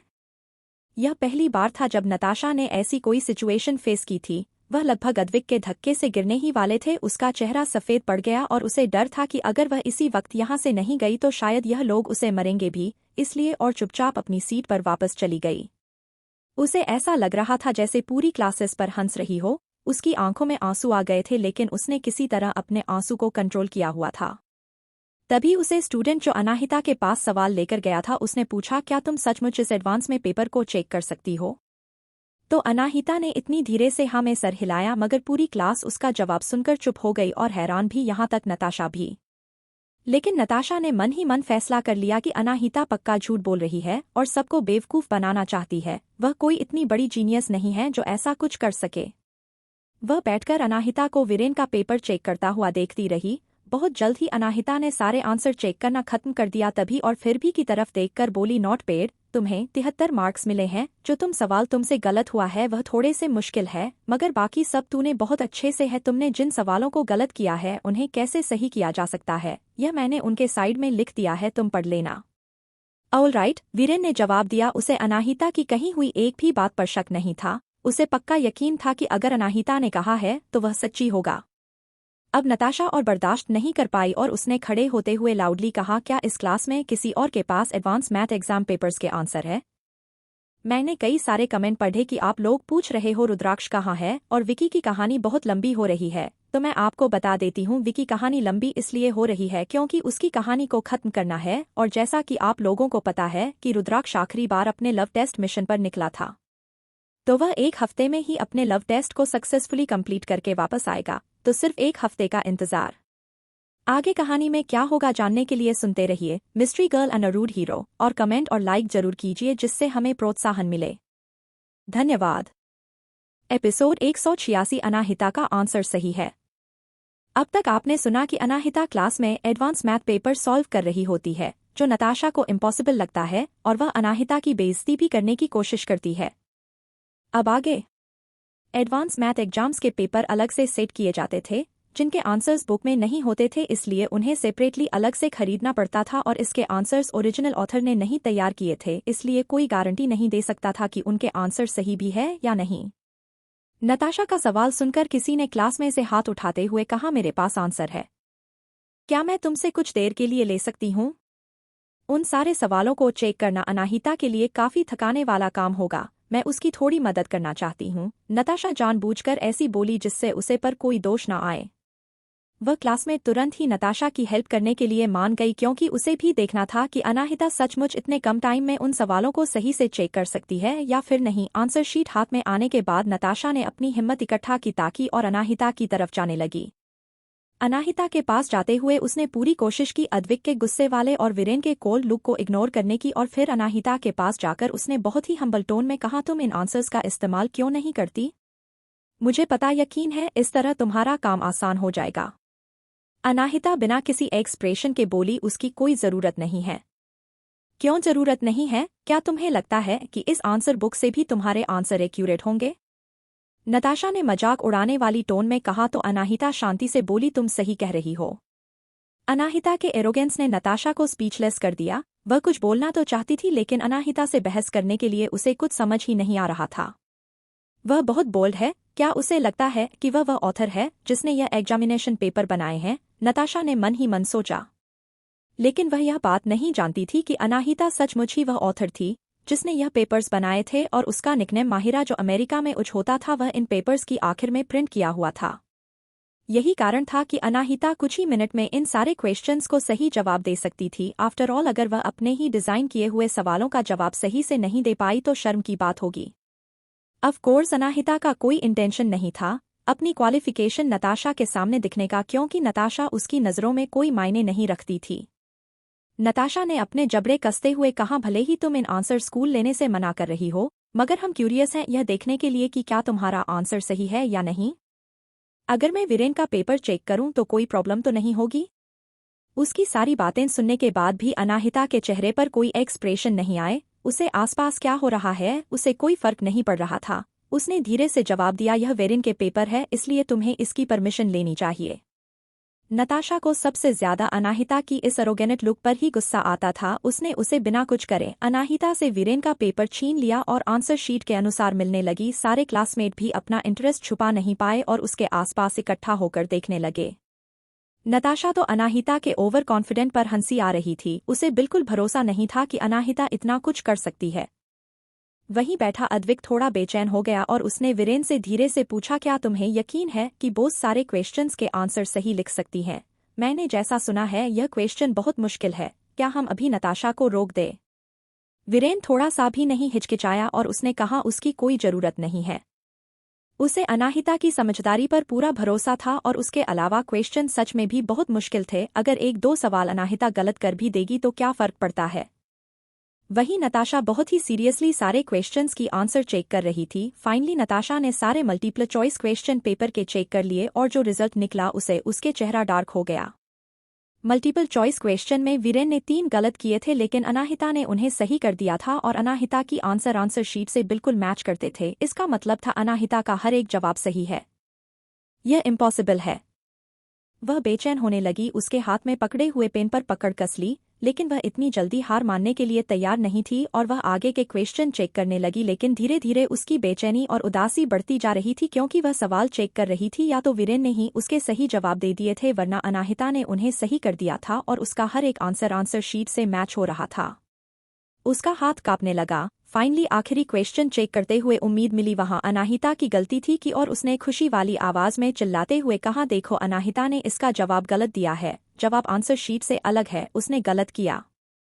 उसकी आवाज इतनी लाउड थी जैसे वह सबको प्रूफ करना चाहती हो कि वह सही है और अनाहिता गलत। उसने सबकी तरफ देखा कि सब इस वक्त अनाहिता को घिन से देख रहे होंगे मगर सभी आंखों में अनाहिता के लिए एडमिरेशन दिखाई दिया। हो क्या गया है सब लोगों को? अनाहिता को भला बुरा क्यों नहीं कह रहे हैं? वेल, हम जानते हैं कि यह क्वेश्चन कितनी मुश्किल है मगर फिर भी अनाहिता ने सिर्फ एक ही गलत किया है। उसने बहुत अच्छा काम किया। नताशा के कुछ बोलने से पहले वीरेन बोला। तभी अद्विक बोला, हाँ बिल्कुल, क्या तुम्हें लगता है कि तुम इस पूरे क्वेश्चन सेट को बिना किसी गलती के कंप्लीट कर पाओगी? लेकिन नताशा अभी भी हार मानने के लिए तैयार नहीं थी और उसने कहा, मगर एक सेकंड पहले उसका एटीट्यूड कितना एरोगेंट था, वैसे ऐसू एक्ट कर रही थी कि जैसे उसे कोई गलती हो ही नहीं सकती। क्या यह बुरी बात नहीं है? लेकिन नताशा के बोलने के बाद भी उसे वह रिस्पांस नहीं मिला जिसकी उसने उम्मीद की थी। उसे अजीब नजरों से घूर रहे थे। पूरे क्लास में सबसे ज्यादा चुप रहने वाली त्रिशा अभी खुद को रोक नहीं पाई और खड़े होते हुए बोली, इसमें बुरी बात क्या है। जैसे ही त्रिशा बोली, बाकी लोग भी बोलने लगे, त्रिशा सही तो कह रही है, यह एडवांस मैथ पेपर के एग्जाम क्वेश्चन से उसने सिर्फ एक ही तो गलती की है, क्या वह जीनियस नहीं है। मैं भी जानती हूँ नताशा कितनी बेड़ है, वह तो अपने डेस्कमेट की एक क्वेश्चन सॉल्व करने में मदद नहीं कर पाई, लेकिन वह अनाहिता का मजाक उड़ाने की हिम्मत रख सकती है, जिसमें सारे क्वेश्चन बिना किसी गलती के सही कर दिए। मुझे भी यही लगता है, मुझे तो लगता है नताशा को सिर्फ उससे जलन हो रही है क्योंकि अनाहिता उसे ज्यादा सुंदर और स्मार्ट है। यह पहली बार था जब नताशा में इतनी सारी बातें सुनी थी और वियर्ड शब्द भी अपने लिए उसने पहली बार ही सुना था। एम्बारासमेंट के मारे उसका चेहरा काला पड़ गया। वही अनाहिता जो अब तक चुप बैठी हुई थी वह बोली, मैं गलत नहीं हूँ। कंफ्यूज नताशा ने उसकी तरफ देखा तो अनाहिता बोली, इस आखिरी सवालों का जवाब 1 ही होगा, आंसर शीट में जो आंसर लिखा हुआ है वह गलत है। तुम्हारी हिम्मत कैसे हुई इतने बड़े ऑथर पर इल्जाम लगाने की। तुम जानती हो आंसर लिखने वाले ऑथर मुंबई यूनिवर्सिटी के मैथ फैसिलिटी के एक प्रोफेसर है। नताशा उसका मजाक उड़ाते हुए बोली। तो अनाहिता बोली, मैं क्यों नहीं इल्जाम लगा सकती हूँ, वैसे भी जिसने यह सवाल बनाए हैं और जिसने यह आंसर लिखे हैं वह दोनों अलग अलग ऑथर है। हो सकता है कि आंसर लिखने में गलती हो गई हो, टीचर्स गलत नहीं हो सकते।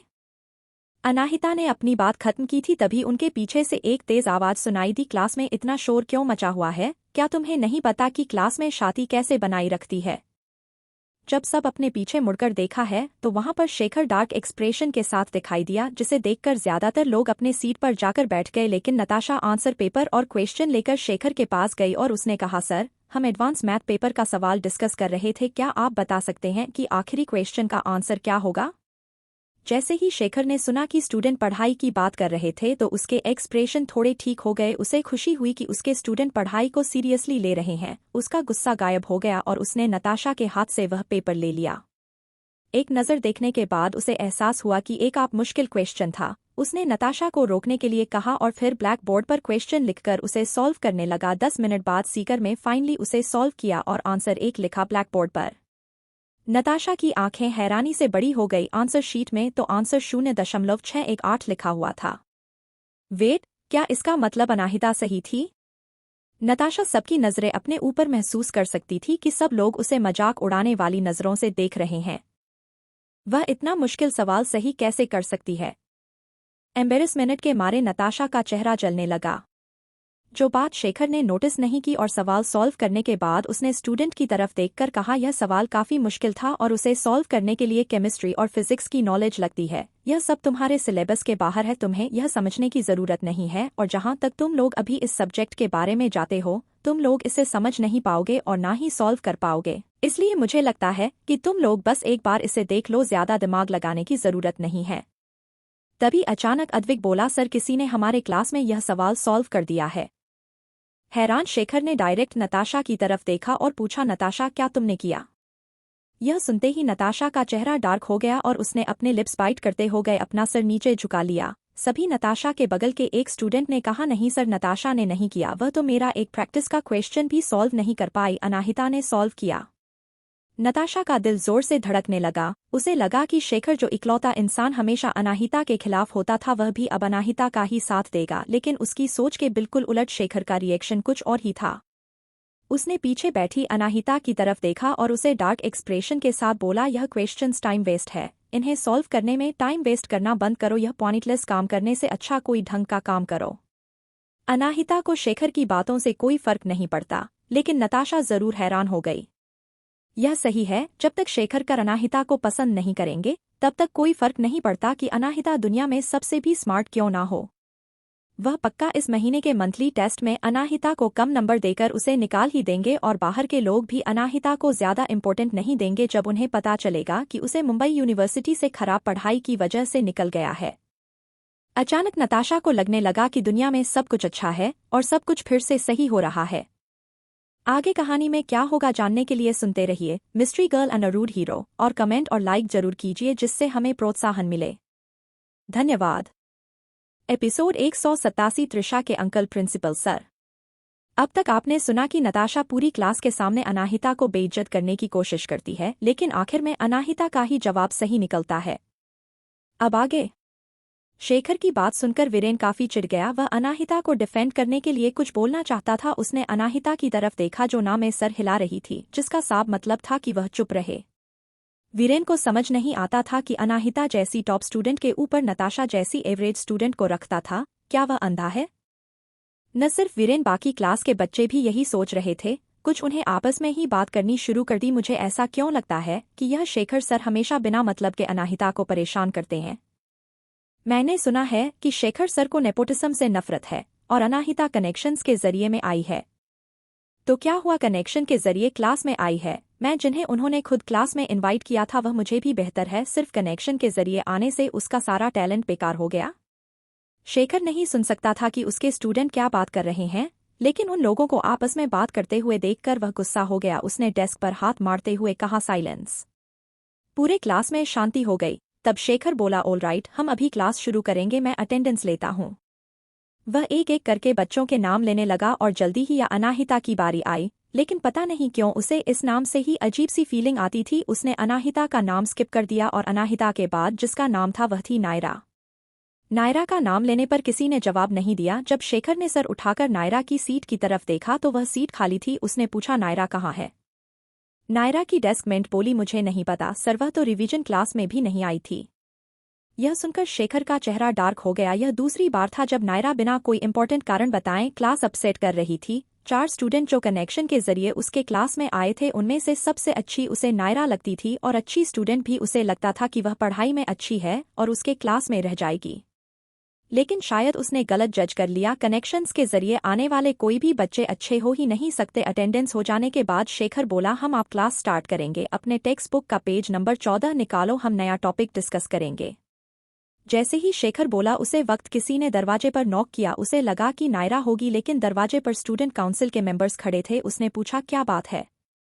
अनाहिता ने भी दरवाजे की तरफ देखा तो उसे दरवाजे पर क्रिश दिखाई दिया, वही लड़का जिसने उसे नायरा से सतर्क रहने के लिए कहा था। क्रिश ने अपने हाथ में नाम लिस्ट पड़ी हुई थी। उसने जवाब दिया, शेखर सर, मैं आपकी क्लास से उन 3 स्टूडेंट को बुलाने आया हूं जो आज की फ्रेशर पार्टी में इन्वॉल्व है। उन्हें मेरे साथ रिहर्सल के लिए हॉल में जाना होगा।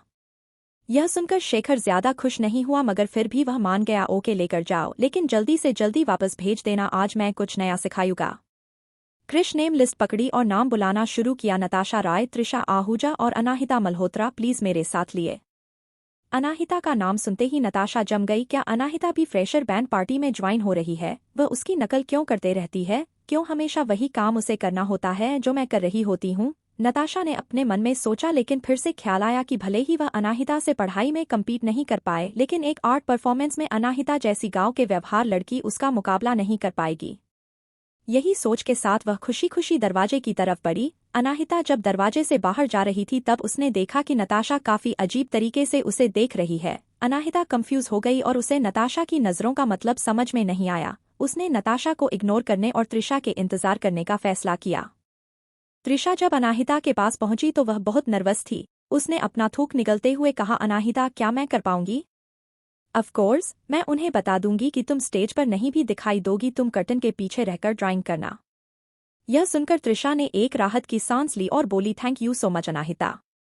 योर मोस्ट वेलकम, अनाहिता ने मुस्कुराकर कहा। ठीक उसी वक्त नताशा उनके पास आई और मजाक उड़ाने वाली टोन में बोली, तुम लोगों का दिल जीतने में काफी माहिर हो, लड़के और लड़कियां दोनों को इम्प्रेस कर लेती हो। मैं इम्प्रेस हो गई।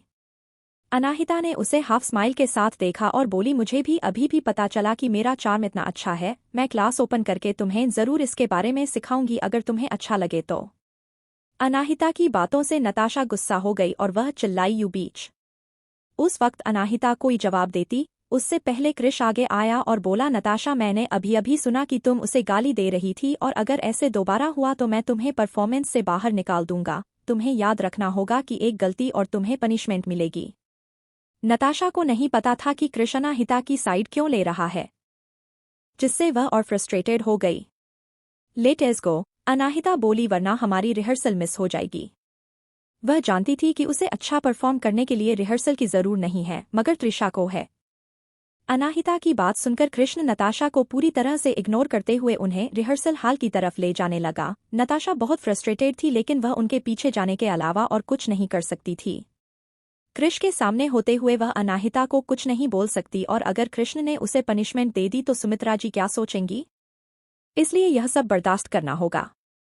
जल्दी ही वह चारों हाल में पहुंच गए। रिहर्सल उनकी क्लास के अकॉर्डिंग अरेंज की गई थी। वह लोग थोड़े लेट हो गए थे, जिससे वहां रिहर्सल टीचर काफी खुश नहीं थे और वह बोले, तुम लोग इतने लेट क्यों हो?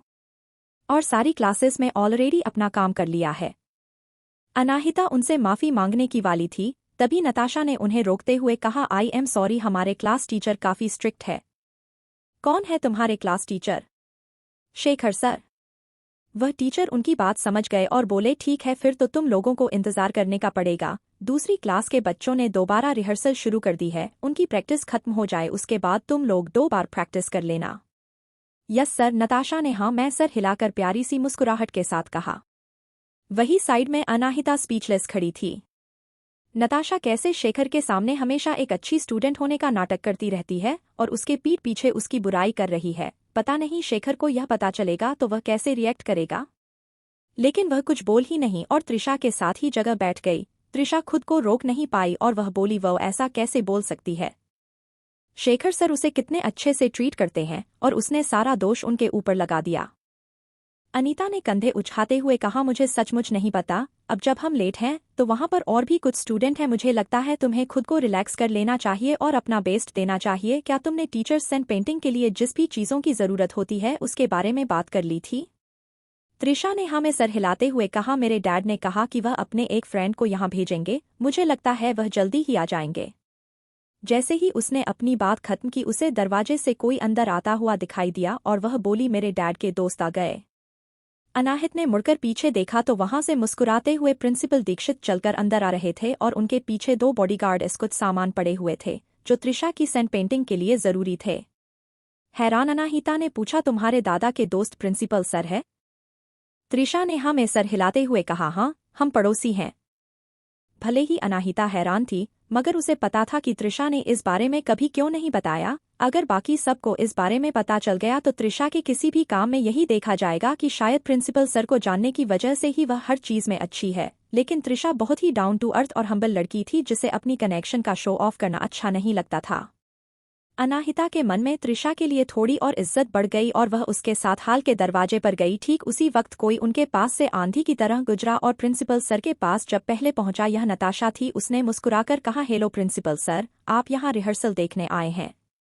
उसकी हरकत देखकर अनाहिता धीरे से हंसी और त्रिशा के साथ प्रिंसिपल सर के पास पहुंची। प्रिंसिपल सर ने धीरे से नताशा के ग्रीटिंग का जवाब दिया और त्रिशा को देखकर मुस्कुराकर कहा, कैसी हो त्रिशा? हेलो अंकल, आपको परेशान किया उसके लिए सॉरी। क्या फर्क पड़ता है, बड़ी बात है कि तुम परफॉर्म कर रही हो। गुड लक, मैं ऑडियंस से तुम्हारे लिए चीयर करूंगा। यह बात सुनकर त्रिशा का चेहरा लाल पड़ गया। भले ही वह थोड़ी हिचकिचा रही थी मगर उसने अनाहिता इंट्रोडक्शन प्रिंसिपल सर से करवाया। अंकल, यह मेरी दोस्त और क्लासमेट अनाहिता है। यह मेरे साथ परफॉर्म कर रही है। अगर यह नहीं होती तो मुझ में इतनी हिम्मत ही नहीं आती कि मैं परफॉर्म कर सकूं। प्रिंसिपल सर ने अनाहिता की तरफ देखा और मुस्कुरा कर बोले, तुम ही अनाहिता? तो मुझे तुम याद हो। त्रिशा का ख्याल रखने के लिए थैंक यू। यह काफी शर्मीली है, तुम्हें ही इसे हिम्मत देनी होगी और अगर कॉलेज में कोई भी प्रॉब्लम हो तो सीधी आकर मुझसे बात करना, मैं जरूर हेल्प करूंगा। अनाहिता ने हाँ में सर हिलाकर कहा, thank you sir. Principal sir बोले, मैंने त्रिशा को अपनी आंखों के सामने बड़ा होते हुए देखा है। मेरी बेटी की तरह है, इसका ख्याल रखना। अनाहिता कुछ नहीं बोली। फिर उसने पीछे मुड़कर देखा तो नताशा, जिसे सर ने बिल्कुल इग्नोर कर दिया था, वह वही गुस्से में तमतमाया हुए खड़ी थी।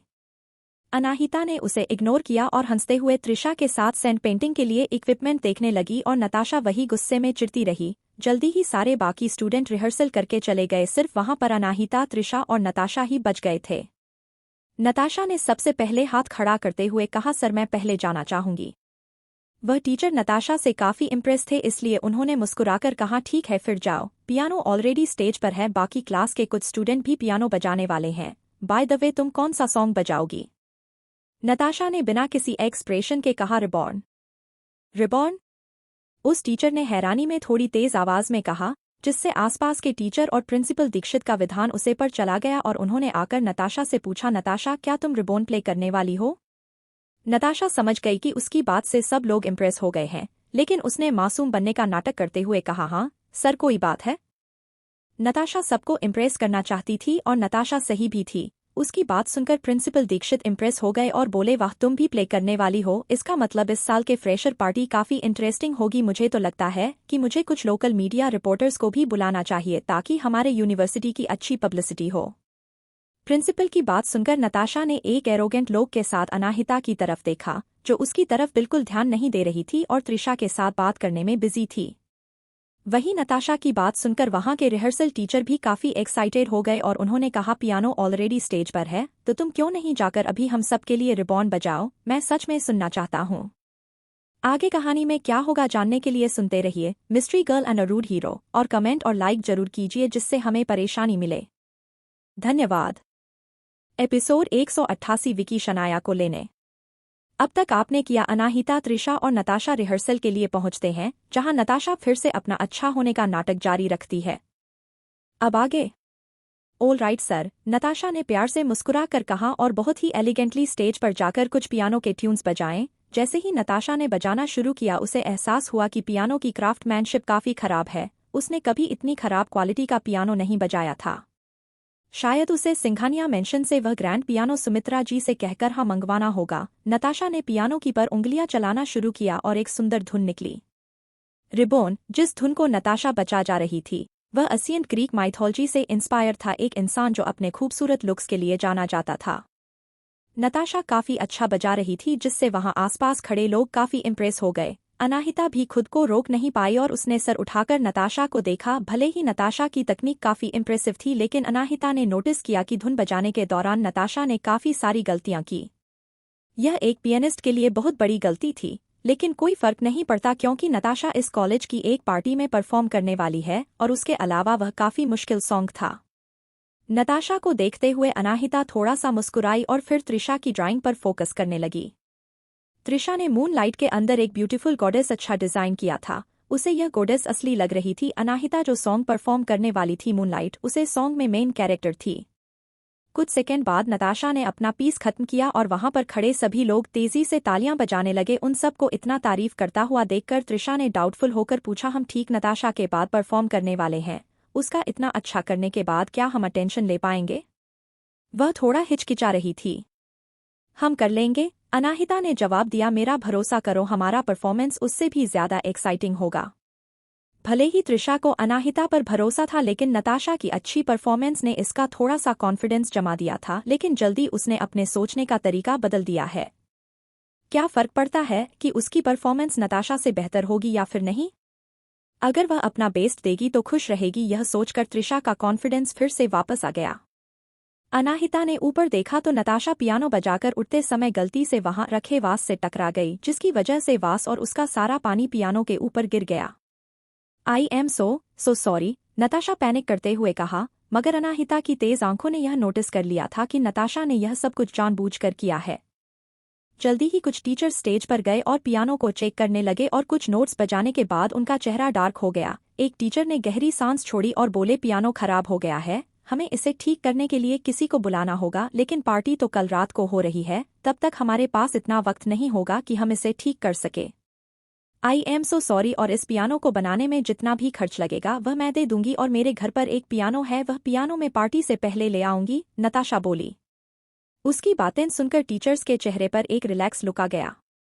अब जब तुम अपने एक्शंस की रिस्पॉन्सिबिलिटी लेने के लिए तैयार हो तो हम तुम्हारे प्लान्स के अकॉर्डिंग ही चलेंगे। वहीं खड़े प्रिंसिपल सर सब देख रहे थे। उन्होंने त्रिशा और अनाहिता की तरफ वह मुड़कर कहा, क्या इसका मतलब यह नहीं है कि परफॉर्मेंस से पहले त्रिशा और अनाहिता रिहर्सल नहीं कर सकते? यह सुनकर नताशा के चेहरे पर डेविल स्माइल आ गई। बिल्कुल, वह यही तो चाहती थी। उसे यह नहीं लगता था कि अनाहिता अच्छा परफॉर्म कर पाएगी, मगर फिर भी वह कोई रिस्क नहीं ले सकती थी। भले ही उसके दिमाग में कितने बजे शैतानी ख्याल चल रहे हो, उसने अपना मासूम चेहरा बनाए रखा और बोली, sir I am very sorry, सब मेरी गलती है।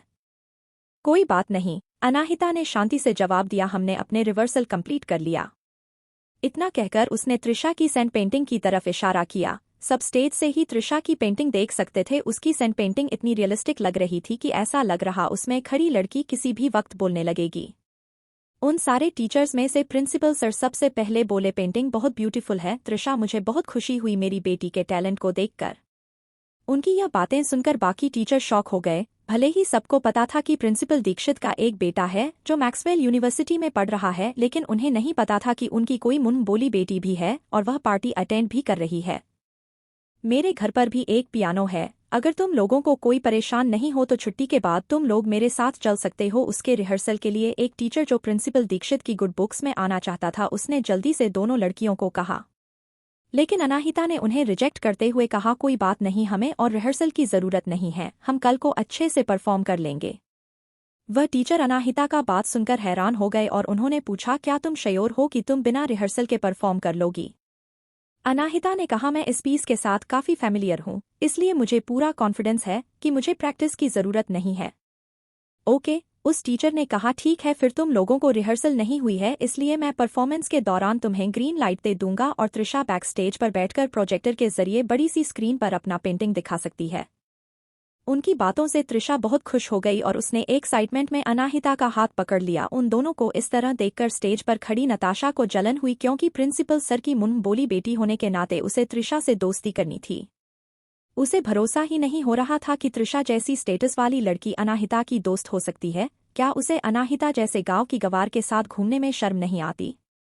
इस बारे में सोचते हुए नताशा जल रही थी। तभी उसने अनाहिता को वहां से जाते हुए देखा और उसे यही अच्छा मौका लगा त्रिशा को अप्रोच करने का, और वह बोली, क्या तुम्हारा नाम त्रिशा है?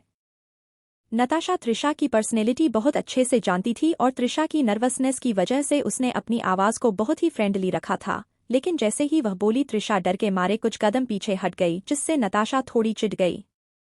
वह उससे इतना क्यों डर रही है? क्या वह उसे कोई भूत दिखाई देती है? क्या करने की कोशिश कर रही हो तुम?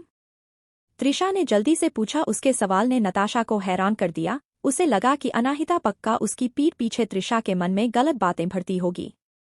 तुरंत नताशा ने अपनी एक्टिंग शुरू करते हुए कहा, लगता है कि अनाहिता मेरे बारे में तुम्हें हमेशा झूठ बोलते रहती है। सच है कि मैं इतनी बुरी इंसान नहीं हूँ जितना वह तुम्हें बताती है होगी। वह तुमने ही नहीं पता, अनाहिता बहुत बुरी लड़की है। वह एक बीच है जिसने क्रिश को फंसा लिया है। क्या तुमने नहीं देखा कि थोड़ी देर पहले क्रिश कैसे उसे डिफेंड कर रहा था? मैं तो तुम्हें सलाह दूंगी कि अनाहिता से दूरी बनाकर रखो। नताशा, अनाहिता ने तुम्हारे बारे में कभी बुरा नहीं कहा, जबकि तुम ही उसके बारे में बहुत बुरा बोल रही हो। वह बहुत अच्छी इंसान है। त्रिशा ने अपनी हिम्मत इकट्ठा की और नताशा के मुंह पर बोली, अच्छी इंसान? त्रिशा की बातों से नताशा गुस्सा हो गई और बोली, मुझे नहीं लगता कि कोई अच्छी इंसान इस तरह लड़कों को फंसती रहती है। तुम्हें उसके साथ ज्यादा नहीं घूमना चाहिए। यह सुनते ही त्रिशा की आंखें डार्क हो गई और उसने गुस्से में चिल्लाकर कहा, नताशा, अगर तुमने फिर से अनाहिता के बारे में कुछ कहा ना तो मैं बिल्कुल नहीं हिचकिचाऊंगी तुम्हारी कंप्लेंट स्टूडेंट काउंसिल में करने से पहले। नताशा ने गुस्से में अपने दांत पीस लिया। उसे समझ में आ गया कि वह त्रिशा को अनाहिता से दूर नहीं कर सकती, इसलिए वह वहां से जाते हुए बोली, तुम्हें अच्छे और बुरे लोगों की पहचान नहीं है। त्रिशा नताशा को वहां से जाते हुए घूर रही थी। ठीक उसी वक्त अनाहिता भी वॉशरूम से वहां आई और उसने नताशा को गुस्से में पैर पटकते हुए वहां से जाते हुए देखा।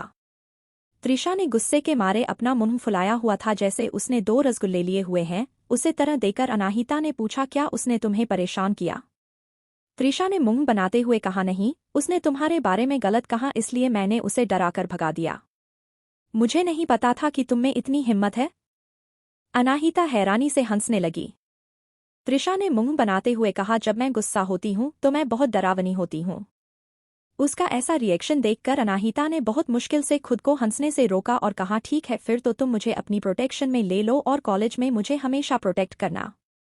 त्रिशा ने हाँ में सर हिलाया और कहा, अनाहिता, कल की परफॉर्मेंस में हमें इसे हराना है, नक्चरी कहीं की। अपनी एक आईब्रो उठाते हुए अनाहिता ने कहा, अगर तुम नर्वस नहीं होगी तो हम पक्का उसे हरा देंगे।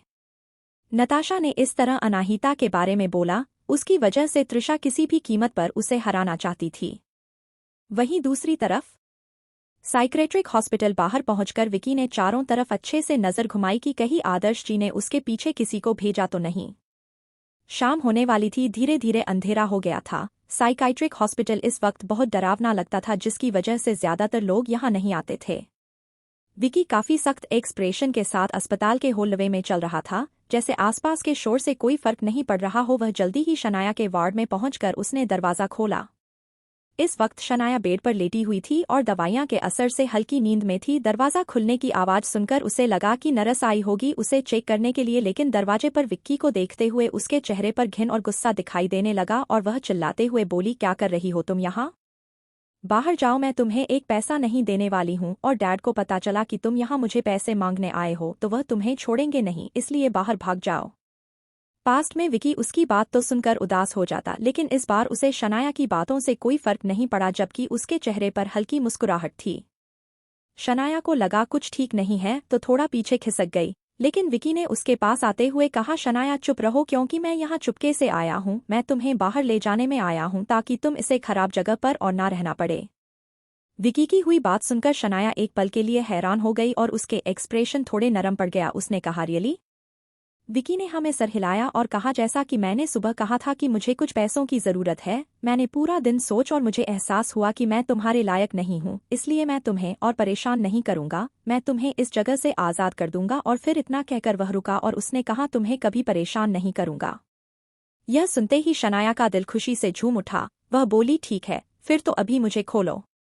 ओके। विकी ने अपनी पॉकेट से छोटा सा चाकू निकाला और शनाया की लोहे की जंजीरों को खोल दिया। जैसे ही उसने जंजीर काटी, शनाया खुशी से खड़ी हो गई और विक्की की तरफ देखते हुए कहा, विकी मैं सच में तुमसे नफरत नहीं करती, लेकिन बात यह है कि हम एक दूसरे के हस्बैंड वाइफ बनने लायक नहीं है। समझ में आया मैं अब क्या बोल रही हूँ?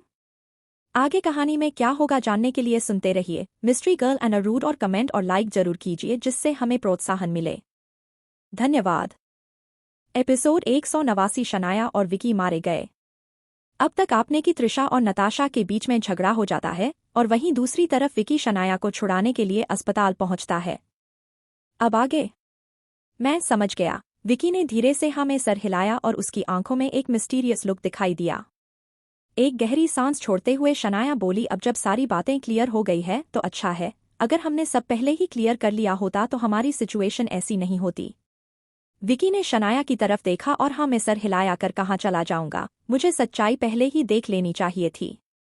शनाया ने में सर हिलाते हुए कहा, मुझे भरोसा है कि डैड अभी मुझे यहाँ से जाने नहीं देंगे और ना ही जल्दी निकलने देंगे, लेकिन थैंकफुली तुम आ गए हो मुझे आज़ाद करने के लिए। मैं घर जाकर उनके सामने थोड़ा बहुत रोधो लूंगी तो डैड सॉफ्ट हो जाएंगे, और हाँ तुम चिंता मत करो, तुम्हारा कर्ज मैं देख लूंगी।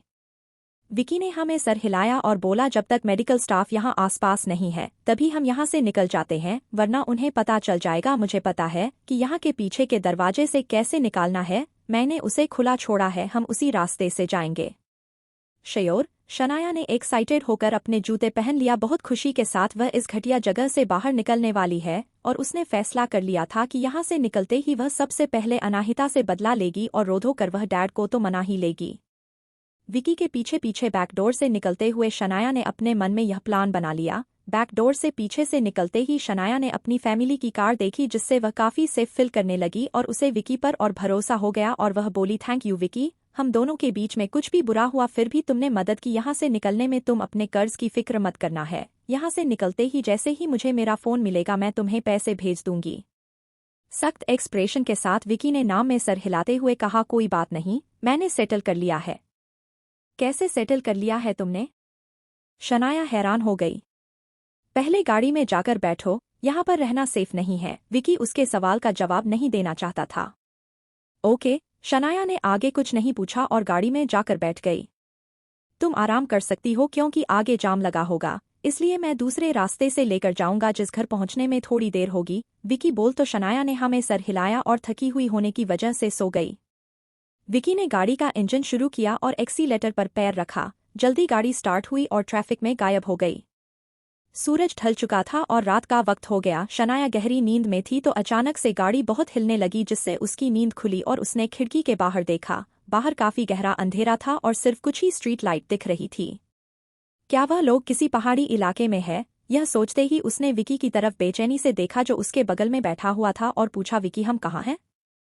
यह सुनकर विक्की के चेहरे पर एक पागल वाली हंसी आ गई और उसने हंसते हुए कहा, नॉर्थ माउंटेन्स। शनाया की आंखें शोक में बड़ी हो गई और वह बोली, क्या? यह जगह तो घर से बहुत दूर थी। उसने जल्दी से बेचैन होकर ऑर्डर दिया, गाड़ी वापस घुमाओ या फिर रोक दो, मैं घर जाने के लिए टैक्सी ले लूंगी। लेकिन विकी उसकी बात का कोई जवाब नहीं दे रहा था और उसके चेहरे पर वही सन की हंसी थी जिससे वह काफी डरावना लग रहा। शनाया भी डर गई और चिल्लाने लगी, गाड़ी रोको, अभी के अभी। डार्लिंग चिल्लाना बंद करो, जब टाइम होगा तो मैं गाड़ी रोक दूंगा। यह कहते हुए विकी ने एक जेंटल स्माइल के साथ शनाया को देखा और डर गई। लेकिन उसके मुंह से डार्लिंग सुनकर वह गुस्सा हो गई और बोली, मुझे वह मत बोलो, मैं तुम्हारी डार्लिंग नहीं हूं, मैं चाहती हूं कि अभी की अभी तुम गाड़ी रोको। अब तो उसे लग रहा था कि वह साइकाइट्रिक हॉस्पिटल ही अच्छी जगह थी, वह कोई बेवकूफ नहीं थी, उसे अंदाजा था कि विकी आगे का क्या करने वाला है। वह उसे साथ लेकर सुसाइड करने वाला है। अब जाकर शनाया को समझ में आया कि वह अचानक क्यों उसे लेने के लिए वहां आया और सबसे छुप छुप कर आया और उसे सोने के लिए भी कह दिया। जितना शनाया इस बारे में सोच रही थी उतना वह डर रही थी। उसने रोते हुए कहा, विकी प्लीज मैं तुमसे भीख मांगती हूँ, गाड़ी रोक दो, मैं घर नहीं जाना चाहती, हॉस्पिटल वापस चल जाऊंगी। डोंट वरी डार्लिंग, मैंने तुम्हें दवाई दे दी है जिससे तुम्हें बिल्कुल दर्द नहीं होगा, तुम्हें कुछ मिनट बाद कुछ भी फील नहीं होगा, हम दोनों मर जाएंगे, उसके बाद दुनिया बहुत खूबसूरत होगी, दूसरी दुनिया में हम साथ साथ रहेंगे और कोई हमारे बीच नहीं आएगा। जितना विकी बोल रहा था शनाया को उतना ही डरावना लग रहा था। विकी की बातों ने शनाया के शक को सही साबित कर दिया। रोते हुए उसने भीख मांगते हुए कहा, विकी मैं मरना नहीं चाहती हूँ, अगर तुम डिवोर्स नहीं लेना चाहते तो सब कुछ तुम्हारे हिसाब से ही होगा, मैं तुम्हें कभी छोड़कर नहीं जाऊंगी, प्लीज वापस चलो। यह सुनते ही विकी ने ना में सर हिलाते हुए कहा, भले ही मेरी जेब खाली है मगर दिमाग नहीं, मुझे पता है कि एक बार हम वापस चले गए कि तो तुम्हारी फैमिली मुझे जेल में डाल देगी। नहीं नहीं प्लीज मेरा भरोसा करो, मैं तुम्हें जेल में नहीं भेजूंगी, मैं हमेशा तुम्हारे साथ रहूंगी, प्लीज मैं मरना नहीं चाहती। अगर वह लोग इस वक्त गाड़ी में नहीं होते तो शनाया घुटनों के बल बैठकर उसे भीख मांगती। लेकिन विकी उसकी हर एक बात को इग्नोर कर रहा था और उसने सख्त एक्सप्रेशन के साथ कहा, हम जल्द ही पहुंच जाएंगे शनाया, और फिर दूसरी दुनिया में हम हमेशा साथ होंगे। विकी पागल हो गया था। शनाया को अपनी रीढ़ की हड्डी तक ठंडक महसूस हुई, उस बस इस वक्त यही लग रहा था कि उसे मारना नहीं है। वह रो रही थी, चिल्ला रही थी, लेकिन उसके कुछ भी करने का विकी पर असर नहीं पड़ रहा था। शनाया ने कभी नहीं सोचा था कि विकी इस हद तक पागल हो जाएगा कि उसे साथ में लेकर मरना चाहेगा। अचानक उसकी नज़र स्टीयरिंग व्हील पर गई, उसे अपनी जान बचाने के लिए यह रिस्क लेना होगा, तभी वह खुद को बचा पाएगी। अपनी दांत पीसते हुए शनाया स्टीयरिंग व्हील की तरफ कूदी ताकि वह कंट्रोल ले सके। लेकिन रोड बहुत पतली थी और उसकी मूवमेंट की वजह से गाड़ी क्लिफ की तरफ आगे बढ़ने लगी, लेकिन विक्की ने जल्दी से शनाया को पीछे धक्का दिया और गाड़ी को राइट डायरेक्शन ले जाते हुए कहा, शनाया कर क्या तुम रही हो तुम, हम सैकड़ों मीटर की ऊंचाई पर है, अगर हम पहाड़ से गिरे तो हम मर जाएंगे। शनाया भी शॉक में थी, लेकिन उसने जल्दी से कोल्डली से वार्निंग देते हुए कहा, अगर हम वापस नहीं मरे तो पहाड़ की ऊंचाई से वैसे भी हम नीचे गिर जाएंगे, इसलिए मैं तुम्हें वार्निंग देना चाहती थी। ओके। थोड़ी देर की चुप्पी के बाद विकी बोला। सुनकर शनाया ने एक राहत की सांस ली, उसे लगा कि शायद विकी वापस जाने के लिए मान गया, लेकिन अगले ही पल विकी ने सन की मुस्कुराहट के साथ कहा, अब जब तुम मरने का यही रास्ता चुनना चाहती हो तो मैं तुम्हारी आखिरी इच्छा जरूर पूरी करूंगा। वह शनाया के लिए कुछ भी करने के लिए तैयार था। वह पूरी तरह से अपने होश खो चुका था और पागल हो चुका था। उसकी बातें सुनकर शनाया अपनी जगह पर जम गई। वह डर के मारे कंपनी लगी और उसने मना करते हुए कहा, नहीं, मेरा वह मतलब नहीं था, वाकई मैं तुमसे भीख मांगती हूँ, छोड़ दो, मैं सच में जीना चाहती हूँ। पैनिक की वजह से शनाया गाड़ी की खिड़की पर तेज तेज हाथ मारने लगी, लेकिन अब तक वह गाड़ी अपने ओरिजिनल रास्ते से मुड़कर पहाड़ की चोटी की तरफ मुड़ चुकी थी। शनाया के गले से एक चीज निकाली और उसने अपने हाथों से अपनी आंखें बंद कर ली और उसका दिमाग ब्लैक हो गया। आखिरी चीज जो उसे याद थी वह थी विकी की आवाज, जिसने कहा, शनाया आई लव यू। वह ब्लैक कलर की BMW उन दोनों के साथ डायरेक्ट फुल स्पीड में पहाड़ की चोटी से नीचे घाटी में गिर गई।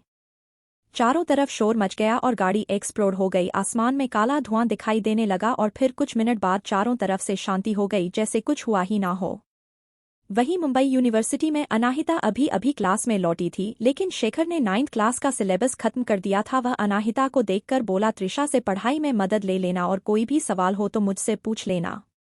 फिर इतना कहकर उसने कंप्यूटर पर एक लिंक क्लिक किया और प्रोजेक्टर पर इशारा करते हुए कहा, यह एक नया प्रोग्राम है हमारी नई क्लास के लिए, यह आज का होमवर्क है कि तुम्हें इस न्यूज़ को अस्ट्रोनेशन में ट्रांसलेट करना है। प्रोफेसर अरुण ने यह होमवर्क तुम लोगों को देने के लिए कहा है और एडवांस्ड मैथ लेसन के लिए तुम्हें सिर्फ रिवीजन करना है। आज जो कुछ भी मैंने लिखा है और समझाया है उसे अच्छे से रिवाइज करना, क्योंकि कल मैं उसे पूछूंगा और लोगों ने भी अच्छे से परफॉर्म नहीं किया, उन्हें पूरे ट्रैक का 10 राउंड मारना होगा। शेखर की यह बात सुनते ही सारे क्लास के स्टूडेंट के एक्सप्रेशन बिगड़ गए।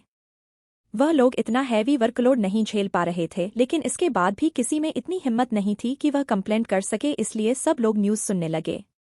लेकिन अनाहिता ने उन सब पर कोई ध्यान नहीं दिया और टेबल पर अपना कर रखकर सोने की तैयारी करने लगी। शुरू की न्यूज़ कुछ खास रही थी, लेकिन अचानक न्यूज़ एंकर ने अचानक से कहा, ब्रेकिंग न्यूज़, 10 मिनट पहले नॉर्थन माउंटेन से एक गाड़ी पहाड़ी से नीचे गिर गई और घाटी में जा गिरी। इकट्ठा की गई इन्फॉर्मेशन के हिसाब से उसे गाड़ी में अरोड़ा अंपायर के मालिक आदर्श अरोड़ा की इकलौती बेटी शनाया अरोड़ा थी और इन्वेस्टिगेशन अभी भी जारी है। यह खबर सुनते ही अनाहिता ने शौक होकर न्यूज़ चल रहे प्रोजेक्टर की तरफ देखा।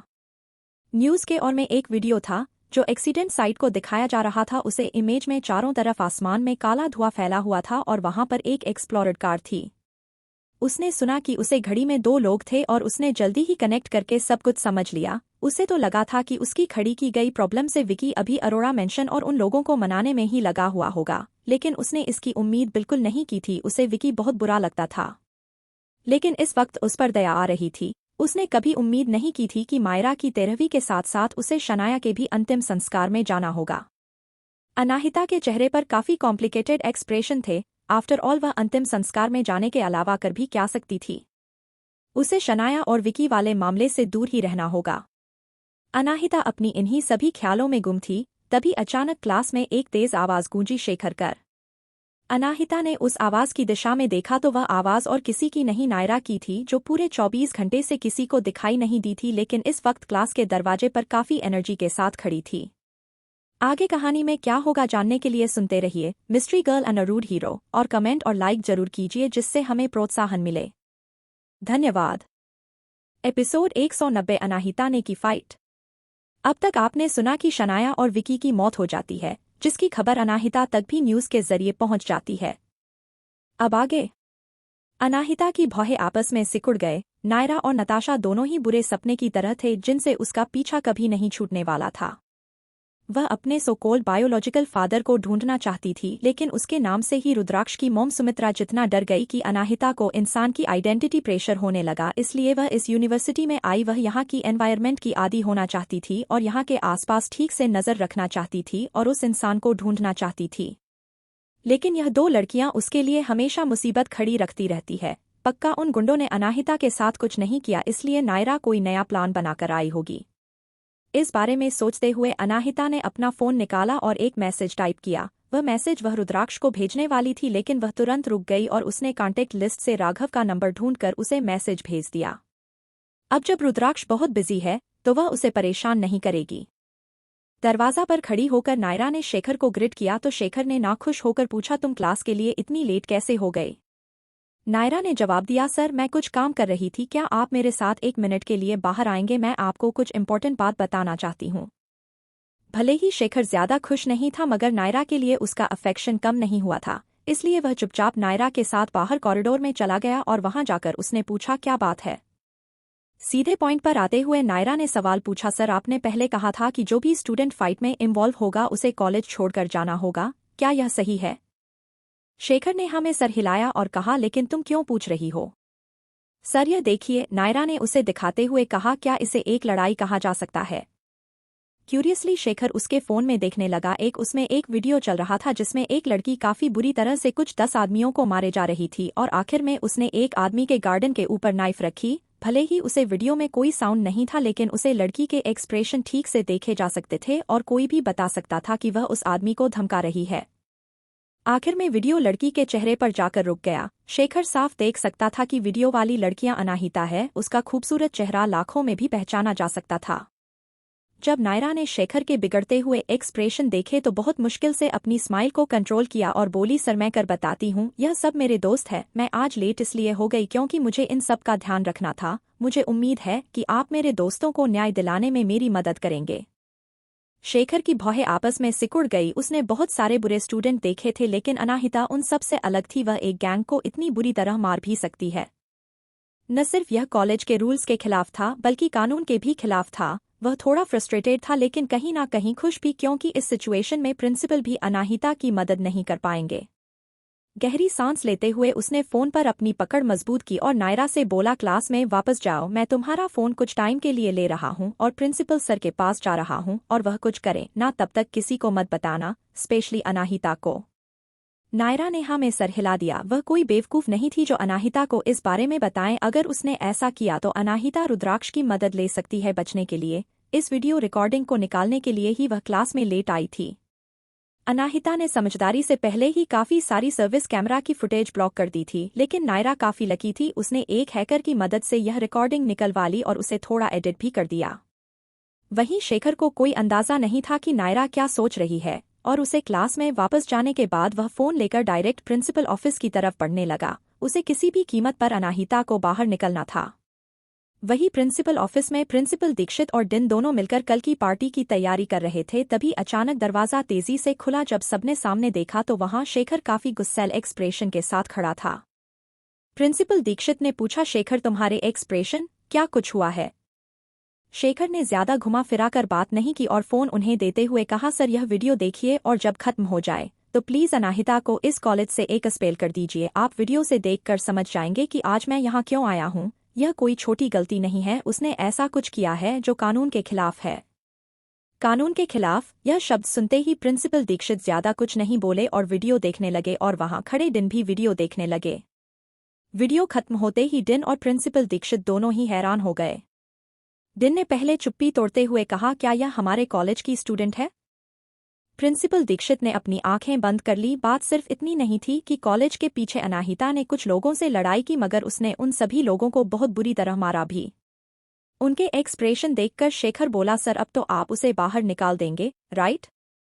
लेकिन उन्होंने कोई जवाब नहीं दिया। फिर से वीडियो देखने लगे और इस बार उन्होंने ज्यादा ध्यान से अनाहिता की बजाय उन लोगों को देखा जिसे अनाहिता मार रही थी। उन सभी ने मास्क पहने हुए थे और उन्हें पहचान पाना काफी मुश्किल था। उन्होंने अपनी आंखें छोटी करते हुए कहा, हमें जल्दबाजी में फैसला नहीं लेना चाहिए, पहले इसे इन्वेस्टिगेट करते हैं। यह सुनते ही शेखर के एक्सप्रेशन डार्क हो गए और वह बोला, अगर आप उसकी इस हरकत के बाद भी उसे कॉलेज से नहीं निकालना चाहते तो मुझे डाउट है कि आप उसकी क्या करने पर कॉलेज निकलेंगे।